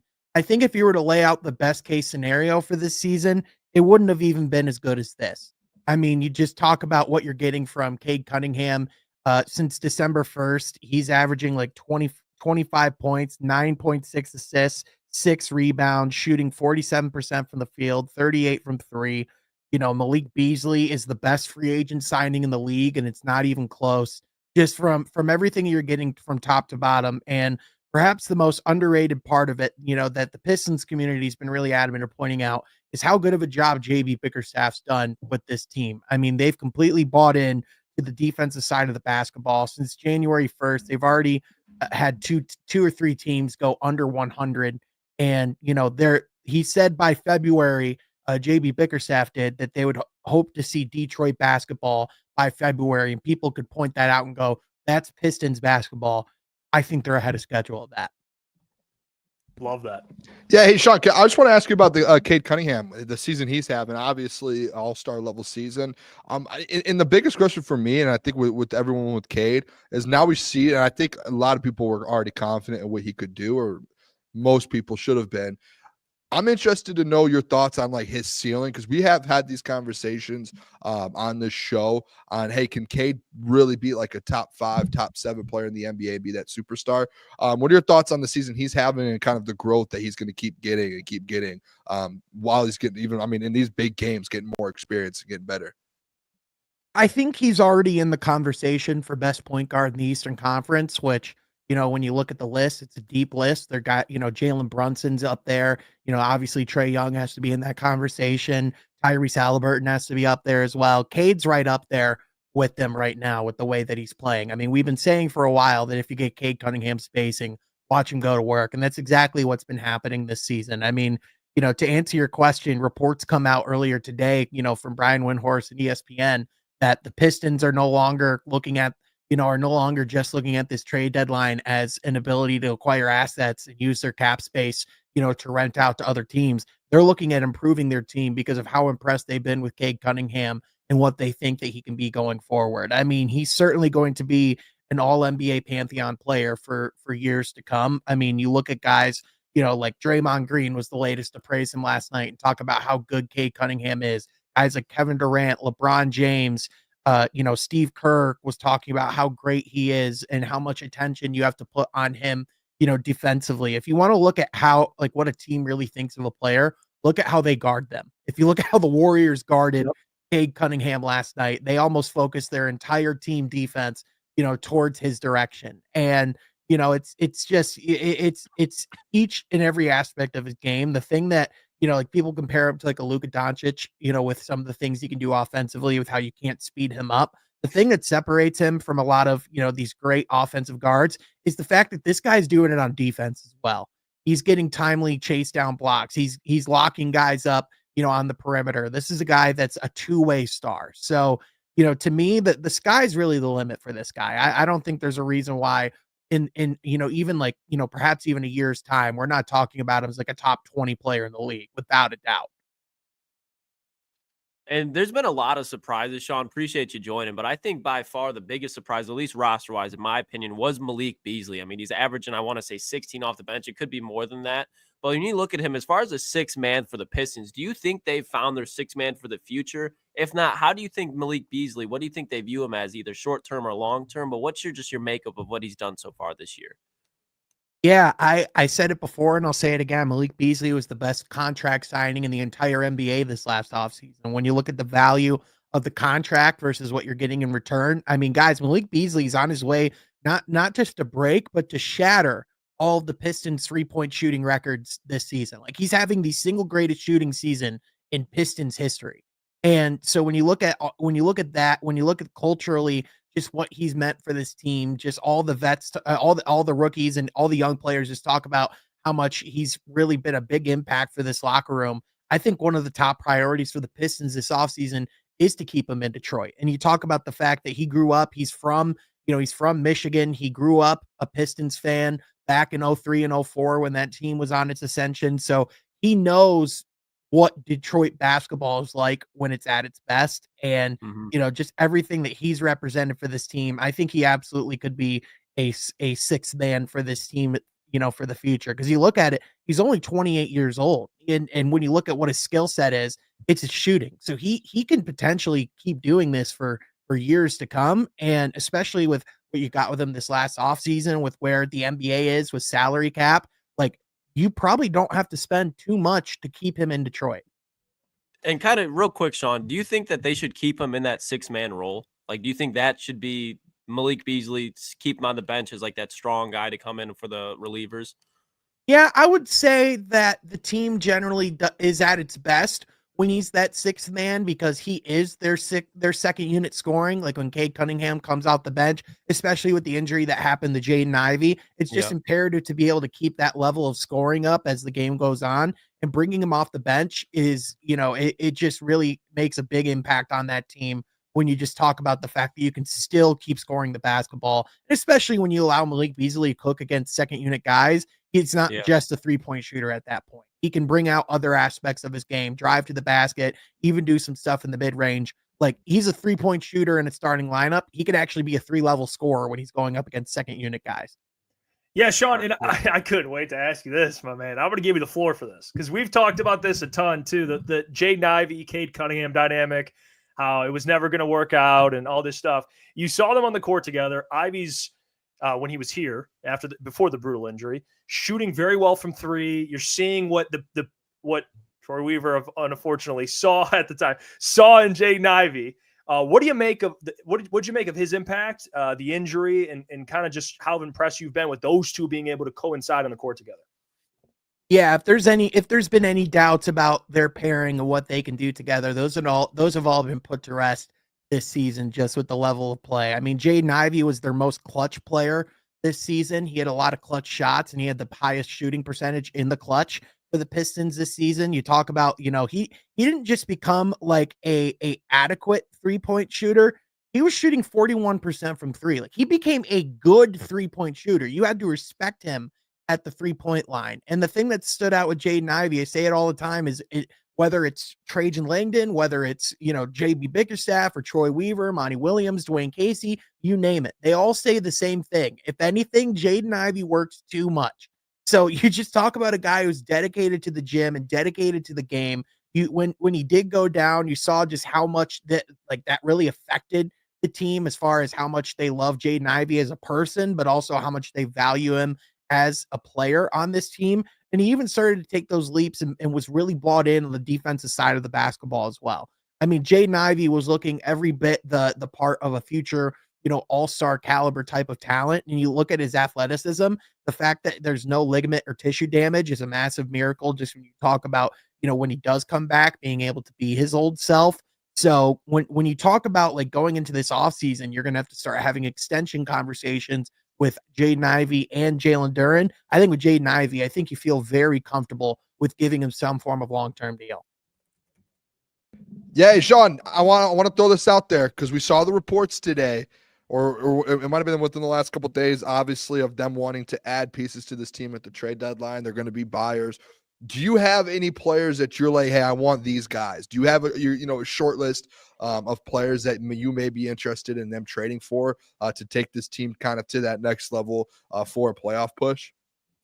Yeah, so for me, I think it's interesting because when you talk about going out and adding to the team, the Pistons with the level of play that they're at, like they're going to lose their first round pick this offseason. It's going to go to Minnesota because they traded the rights to that in a trade in the past. So, just how bad they've been, that just has kept on getting put off. But now with them actually being in a playoff picture, more than likely they're not going to have that pick. So I don't know how much you want to give up like significant draft assets like that. For me, when you look at guys I think would make a lot of sense, I think Nikola Vucevic would make a lot of sense with this team, seeing that he's still playing really good basketball. He's shooting at a really high percentage, from beyond the arc. The Pistons need another backup point guard or like another ball handler. So I actually think Lonzo Ball is someone that makes a lot of sense, for this team. If he's healthy, a guy like Malcolm Brogdon, on the Wizards is someone who's been a consistently good player throughout his entire career. If you can get him for cheap, I think he's someone that could really help out this team as well. I know people look at the guys like a Brandon Ingram and things like that, but in reality, when you look at the salary cap that the Pistons are going to have to, that they want to have going into this offseason and some of the decisions, like they're going to have to be paying guys real soon. And I don't know if Brandon Ingram is the guy that you want to blow the rest of your salary cap space on. So to me, it's like when you talk about making additions, I don't think it's going to be like an all-star caliber player, things like that, but it's going to be like another solid player that adds depth and gives this team something that they just need right now, which is either shooting from the big spot or another point guard or another ball handler and playmaker that can set things up for this team offensively. And Sean, you just brought up Ron Holland. What have you taken away from him so far? I mean, I've been impressed, and I'm not able to keep up with the Pistons like you. I tune in the Pistons frequently, but I know you are plugged the fuck in, so you've been seeing everything that Ron Holland has had to display. What are your takeaways through the first stretch of his rookie season so far? Yeah, man, I got to be honest with you. As a prospect, I love Ron Holland. Just what he brings, to the court. Like if you needed to see like what Ron Holland is as a player and what he brings, look no further. Like it was the preseason and him and Royce O'Neal were literally diving for a ball in the court. And even when the whistle was dead, they had to clear the benches just to pull those guys apart because they were still going for the ball. Even though it was already called a jump ball, that's just Ron Holland. He's just going at all times. And also the thing is, too, you look as the season has progressed, his 3-point shots even gotten better. Like if you just look at his basketball reference page, they'll tell you he's shooting 23% from 3. But since December, it's more like 40%. He's working with Fred Vinson, who's the team's new shooting coach that they brought in this offseason, one of the best shooting coaches in the world. He's already having an effect on this team, especially on guys, like we saw Jaden Ivey, obviously, but Ron Holland too. Like, just he always, is a spark plug for this team. Whenever this team needs energy, they bring in Ron Holland, and he brings the same level of intensity every single night. I mean, he has the prospects, he's already a pretty darn good defensive player, and his ability to finish around the rim for a rookie is something that's pretty dang good. He's only 19 years old. So the thing that I think especially works in Ron Holland's favor is it's not like in years past where he's asked to come in and have a significant role on one of the sides of the court right away. Like he's someone that you can bring in as a role player, as someone that knows what they're asked of. And for what he's asked of as a rookie, he's doing it really well. So, there's a lot of apprehension with Ron Holland, and, there's a lot of talk that, you'd be lucky to find a starter level player in this draft class, but I think the Pistons got a stud in Ron Holland. Oh yeah. Hey, 35 wins. Hey, we can't let it slide. I got to bring it up. Tobias Harris. I was waiting, man. I was hoping Booner. I was waiting. I didn't say it. Bring it up. I was like, I didn't say it for that reason, but Pistons. I think what was the number that was said? 30? 31 difference. Is he Sean, really the underlying reason of this transformation right now, Sean? No negativity coming from me. If the Pistons are winning, I don't care what Tobias is doing. This is winning. I'm asking though. Well, what can we make of the Tobias Harris signing? What are your takeaways so far? Was he worth the money? Was he not? Your takeaway just from his overall play, Tobias Harris in general. We got to talk about it. We can't just act like that didn't happen in the past. It can't go unsaid. No, but in all seriousness, with Tobias Harris, is he a world beater basketball player? No, but he's emblematic of what this team needed and why they're playing well. And it's because they have adults. They have NBA level players. Like even when Tobias Harris isn't having his best shooting season, it's getting closer as the season goes on to his career numbers. But even when he's not shooting the basketball well, he's always doing something productive. Like whether it's his rebounding, whether it's his defense, whether just it's his overall leadership. Like everyone on the team calls him Unk, he kind of gets, which he's joked around and got I don't know if I love that nickname, but he can tell that it's it's a role on this team that he embraces. And so, when I talked in the offseason of, he's probably not going to be your second option, and he hasn't. A lot of nights he's your third, even fourth option when guys like Jaden Ivey are really getting going. He's really there to be like a stabling force. A lot of times he hits a three in a crucial situation. He knows what level of execution and energy that you need to have in a fourth quarter situation. And that's what he's brought to this team, a steady hand. Him, Tim Hardaway Jr., and Malik Beasley have all been consistently available, consistently productive, and have all contributed in some way or fashion. And so, and the other thing again is he just gives some form of spacing to Cade. And it's another person that the defense has to respect on the court. So, again, my position at the time and my position now continues to be, he's an adult. He's someone that gives you some reliability. And, quite frankly, he's someone that actually is an NBA player, which you could not have said about half of the roster for the Pistons last season. Yeah. Yeah. Well, you know what? If they could just stay where they are, I'm happy. Just keep winning. That's all we need. Appreciate you, Sean. You can check out Sean from Half Court. Does great stuff. Sean, legend. Keep grinding, man. We appreciate you as always. Appreciate you, boys. Thanks for having me. Appreciate you, Sean. There you go. Sean Murphy, man. And I can get used to talking about the Pistons. Obviously, what did you just say? We know. I can get used to. But the Lions There'll be a time. There'll be a time. There'll be a time. Well, we got some things to do here. All right. So we're getting to our pick'em. We got about 20 minutes left. So we're going to go through, do our NFL pick'em. And so let's get to it right now, boys.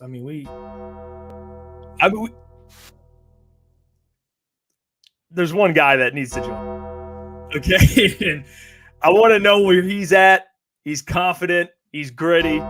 He embodies what the Detroit Lions are. That's Caleb Garnett. Caleb? What's up, gentlemen? How we doing tonight? What's up, brother? Klotz. After that Travion Henderson 80-yard screen pass, Caleb. Klotz. Oh, look, no. I'm no. feeling nicely. My Texas +6 bet wasn't my proudest moment. I just wanted some skin in the game. Whoa, Oh, Caleb. I got Texas +6.5 too. It's not over yet. Come on, Yeah, bro. no, Let's rally it's around not- this. no. It's not over, but as a gambler, Boone, you know when you feel a little bit uncomfortable. Yeah.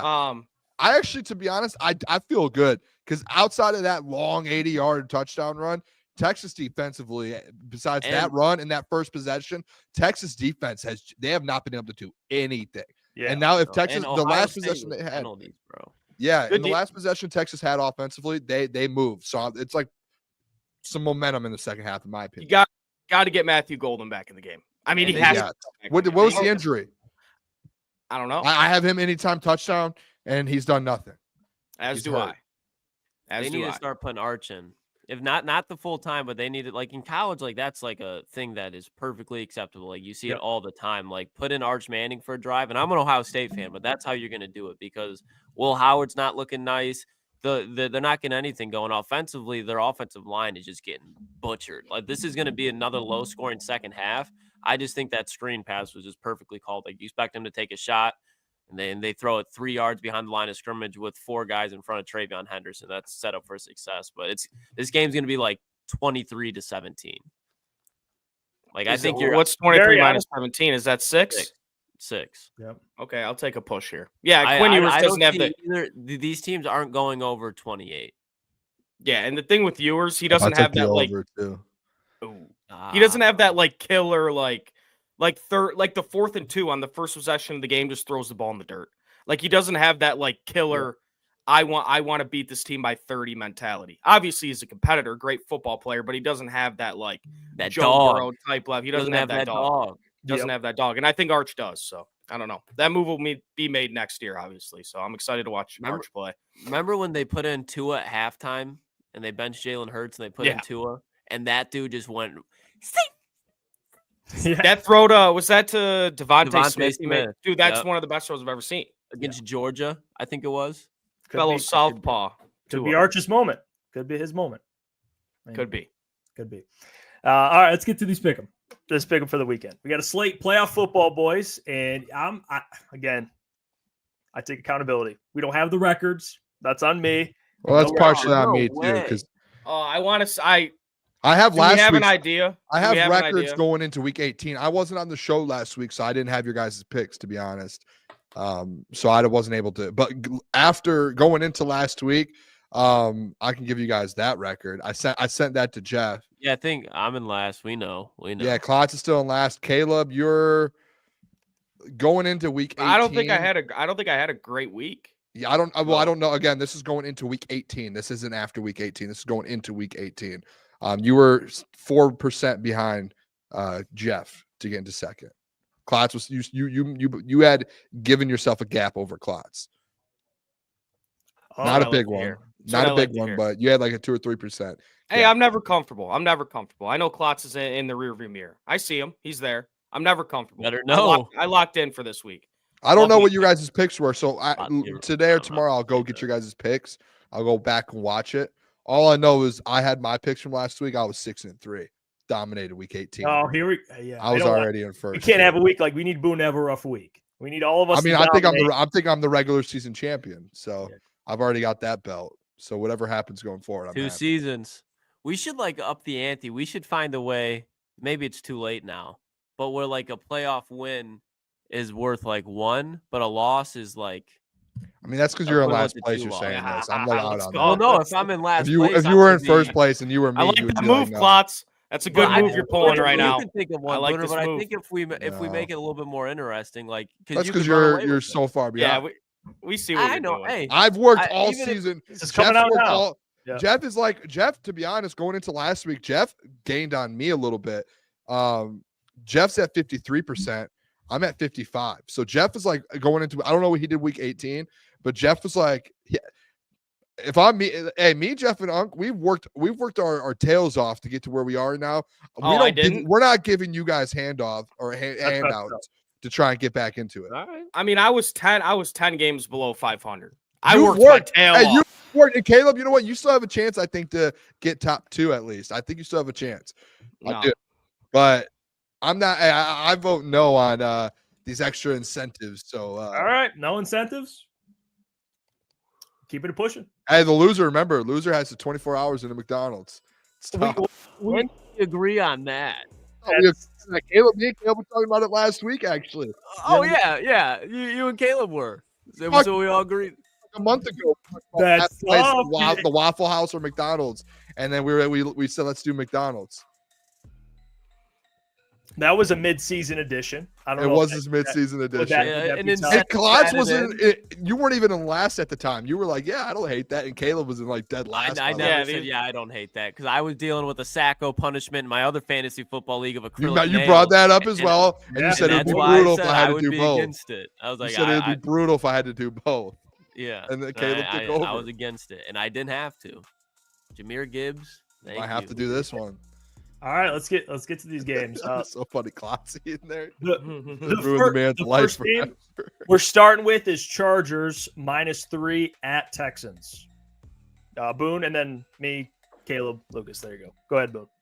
Yeah, I'm gonna go the Chargers versus the Texans. I have the Chargers winning the game, and win these close games in the playoffs. I'm probably gonna go just pick the spread. Like, I'm at the point where it's just like whoever I like to win it, I'm just gonna take the spread. I think so. I like the Chargers in this one -3. I think they win. I mean, worst case scenario, get a push. Love a push. Love it.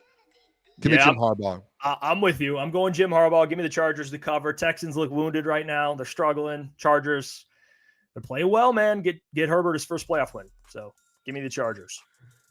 Yeah, I'm going to take the Chargers as well. I'm going to take Harbaugh here. On the road, Texans, no Stephon Diggs, no Tank Dell, obviously. Those are 2 big losses for them. Ladd McConkey's turning into a star. We had a conversation about Ladd McConkey, actually, I think it was last Sunday, whenever the Lions played last. I think he's going to turn out to be in a Mon-Ra St. Brown type player for the Chargers. And he's going to shine in the brightest moments. So give me the Chargers -3. Yeah, I think this is a lock of the week, fellas. I think this is probably, at least in the AFC, one of the easier games to pick. You could say maybe Bills and Broncos, but I think Chargers easy on this one. All right, next game, Steelers at Ravens. Ravens -9.5. And in our bracket, and Caleb, we're going to send you the link. You have to do a bracket too. We want to make sure everyone gets in.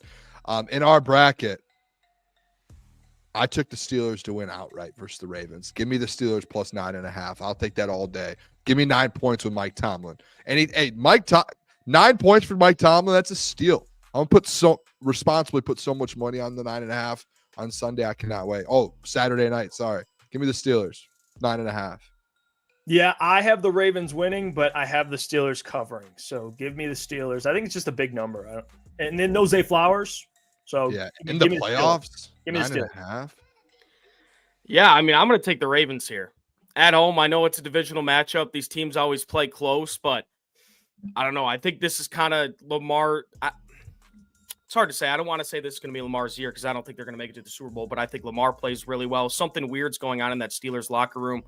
George Pickens had a terrible game last game, so I'm going to take the Ravens here -9.5.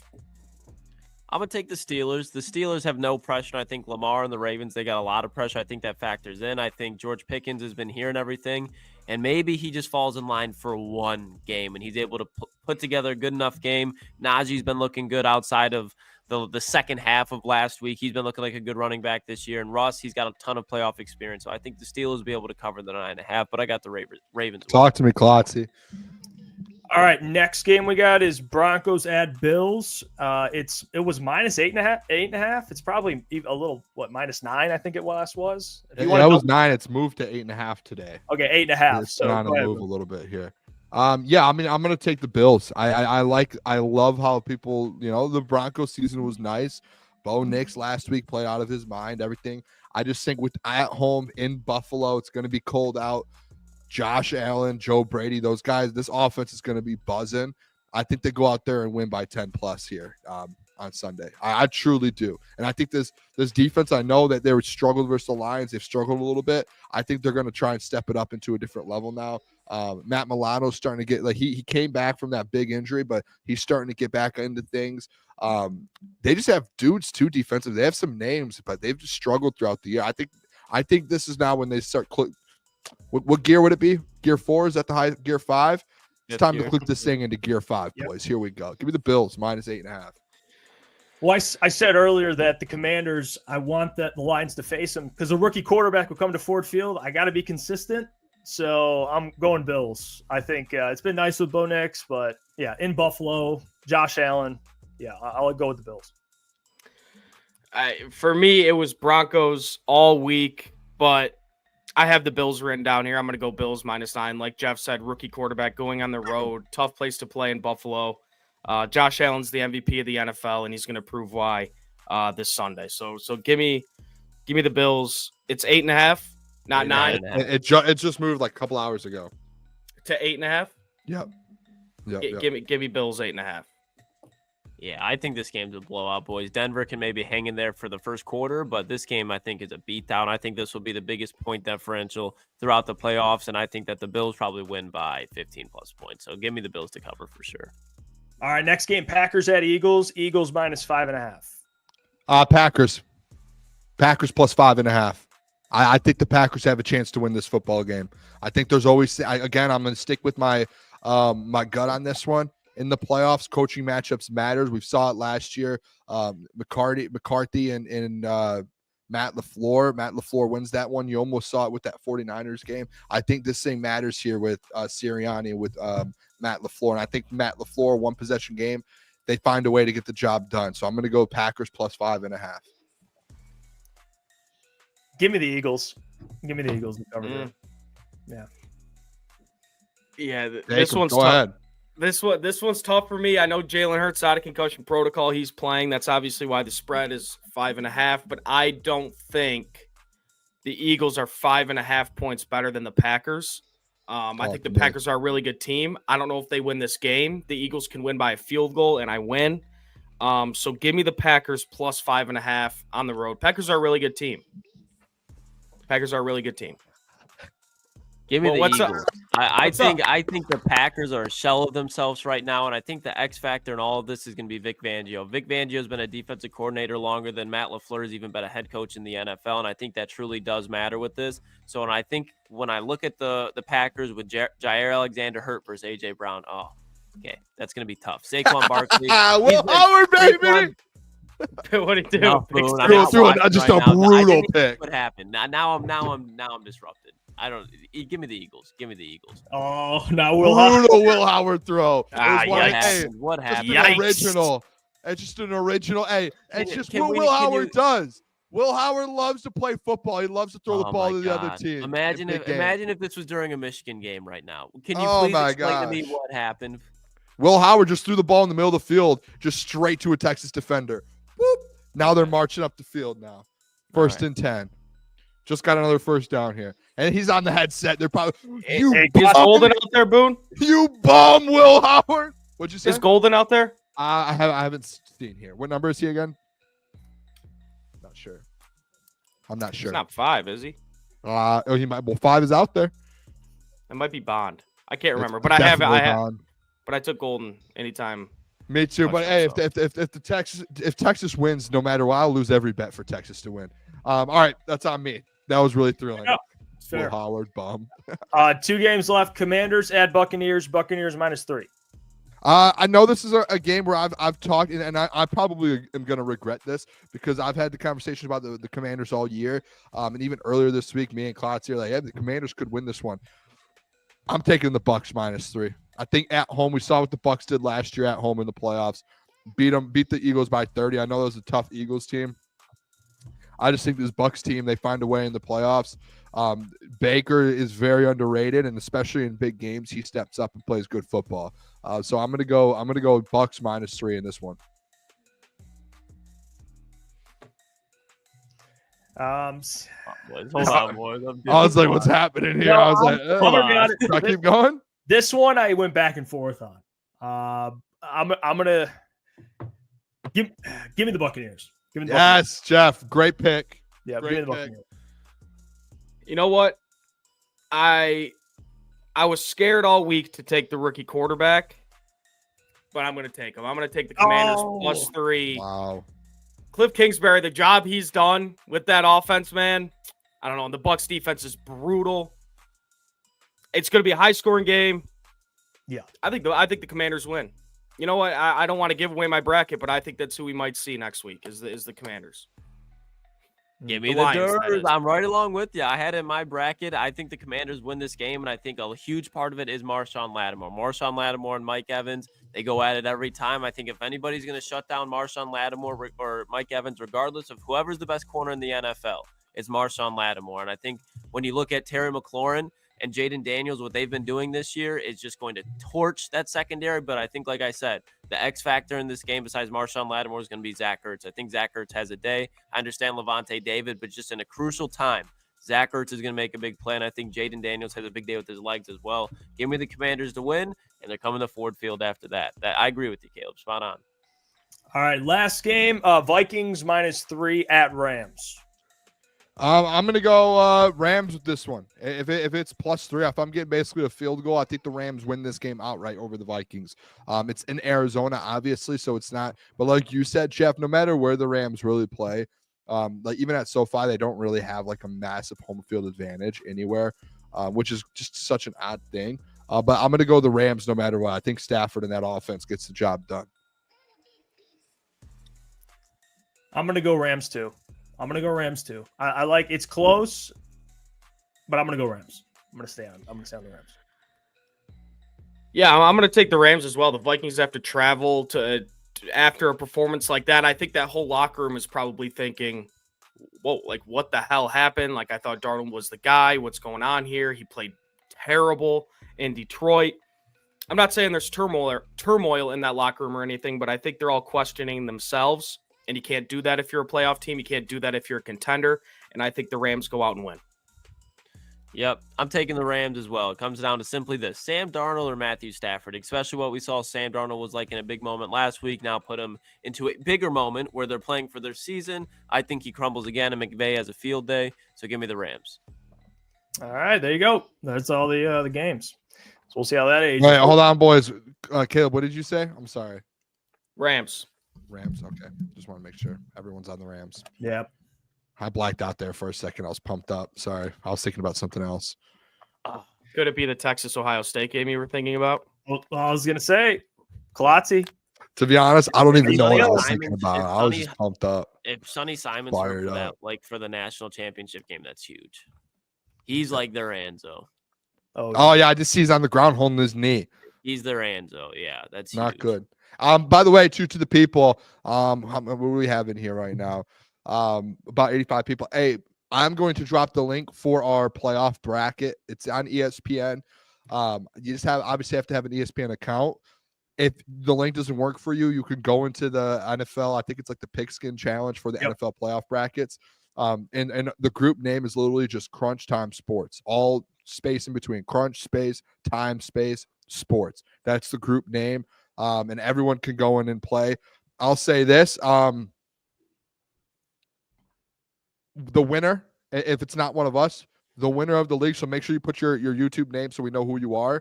The winner of the league will buy we'll get a shirt from our merch store or something. We'll do something like that. Yeah, we'll look you. For the winner of it. So make sure you guys the link. I just put the link in the chat. So go in there and submit it. We should have a good amount of people in there. I mean, we had like 500 for the March Madness one. We Do a pushed that hoodie out instead for of a a while. shirt. Unless Well, you yeah, want just to. I mean You can anything pick you one. want on the merch store. Just if you want a shirt, hoodie, whatever you want, we'll get you something. And if you can, just so we know who you are, put like the whatever. Especially if you're on YouTube, use that username. So it's just easier to know. You can And see. then if it you on win, the- you can reach out. We'll get your email and all of that. So Coach Walk said if I get first, he'll buy me a frozen pizza. I'm home. Coach Walk through that. That'd be. Let's go. I want first now. He said, "Booner will buy you a frozen pizza." Hey, What are Boone, you got those- the Steelers winning, so that would be like a huge, like you got to make Man. a play. Imagine this week in Steelers and the Eagles, like the Steelers win and Eagles lose, and I have like Steelers and Packers moving on. I think I would be first instantly. Oh, that reminded me. The Steelers-Packers Super Bowl is so good. Such a good Super Bowl. You know what? I'm going to be honest. That was man, probably one of like the first Super Bowls I remember watching ever. For me, I hated the Packers too, and I hated the Steelers even more. Yeah. I think the first one I remember watching was the Cardinals and Steelers. Yeah, with the San With Antonio Larry? Holmes catch. Yeah, with James Harrison. My first Super Bowl that I remember, maybe not remember, I probably remember some early ones, but the one with Donovan McNabb, Eagles, which one was that? How early was that?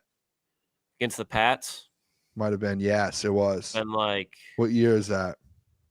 Let me go 07 look. maybe, because I think 08 was when they went undefeated and lost to the Giants. I could be wrong. Oh, on I these. do remember a Giants, Pats Giant. Oh, they played multiple times though, to be honest. Yeah, the David Tyree catch. I don't remember what. 2005, I think. hey, Derek asked Mailbag who gets paid next. For Lions. That's an early Yeah. Super Bowl. I've got pumped up about that. Huh, boys? Come on, Moon. I'm 2005, trying to I see. remember my first Super Bowl. Who Come on, though. I mean, who gets paid next? Kirby and Yeah, I was Hutch. gonna say, does extension count? I mean, yeah, then Yeah, Kirby and Hutch yeah. both this offseason. I think I don't know. You can go look at when the other ones were signed. Kirby for sure. If you guys don't remember, like last offseason, they were all signed pretty simultaneously. Like each it Ooh. was like week, like Yeah. all back to back I'll give you weeks. another one. So I Possibly think before Kirby. who's that? It's cutting off. I didn't mean to be like that. But I think just because it'd be easier to get the deal done, Carlton Davis.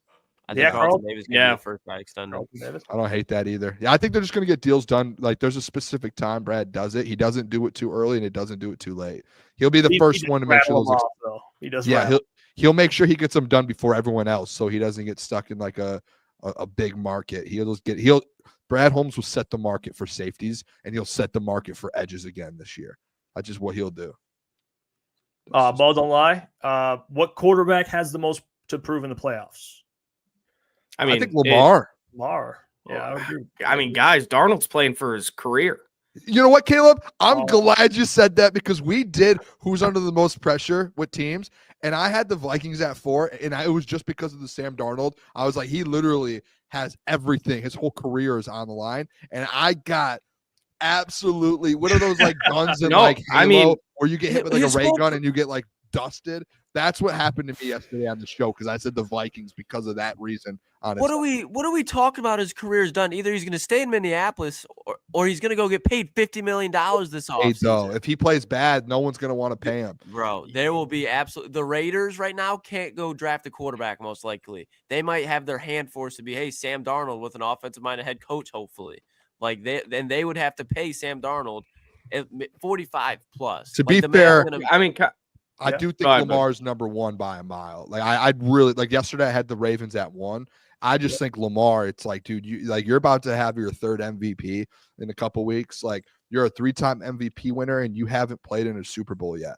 Like he hasn't. And that to me, like that's a problem. That's like, I mean, Charles Barkley even played in the finals at one point, but like that's like that type level where it's like, but except even more because like Charles had one MVP? Did he even have an MVP? Maybe one, but like Lamar's got 3 MVPs of the NFL. He dominates in the regular season, and just every time AFC Championship loss, AFC Championship loss, AFC Championship loss, wild card loss, divisional loss. It's Yeah, like, Charles got to. Yeah, he's made been to the finals, but like, dude, I think Lamar again, this is just off the dome. I think he's like 2-6 or like 3-7 in the playoffs. Like, and you're a 3-time MVP. I don't care if you're in the hardest conference with Mahomes and Allen. Like, if and you're they just that got good, you Derrick Henry. They just got you Derrick if Henry. you're that good, you better make a run at some point. But like, if he doesn't do it this year, like every year you don't do it going forward, there's a question mark. Like, when does this team blow up, and when do they start getting guys out of there? When do they like it? There is a problem. But Caleb, I said number 4. I had the Vikings last night. Again, I got obliterated for it. yeah, I mean, I just look at like Lamar and Josh Allen and like they're going to be competitive every single year. Obviously, there's pressure that they should go win because they haven't won one yet, and they're considered, the best, some of the best quarterbacks in the NFL. But for Darnold, like if you play shitty, like in these playoffs or even this week against the Rams specifically, you might lose the opportunity to ever play with Kevin O'Connell or play for Kevin O'Connell again. So who knows what his next situation looks like? I don't know. A lot of pressure for Darnold. That's why I think he's kind of going to crap the bed. Coach Walk 37. He says, great show tonight, boys. Appreciate you, Coach Walk. As always, Nicholas Earl. Forgot to bring this up earlier. Member for 8 months. First team All-Pro. 4 of our guys. Nicholas Earl. Appreciate you for that as well. Have a great weekend, everyone. Enjoy it. Yeah. Watch the playoffs. Hold up. Get your bracket in. I just dropped it in the chat again. there you go. Get your bracket in. You literally do it tonight. Don't put it off. The games start tomorrow. Go get a bracket in. Love you guys so much. I really do. Come on now. I love There the you go. people. Have a great weekend. Bye. Peace. Oh,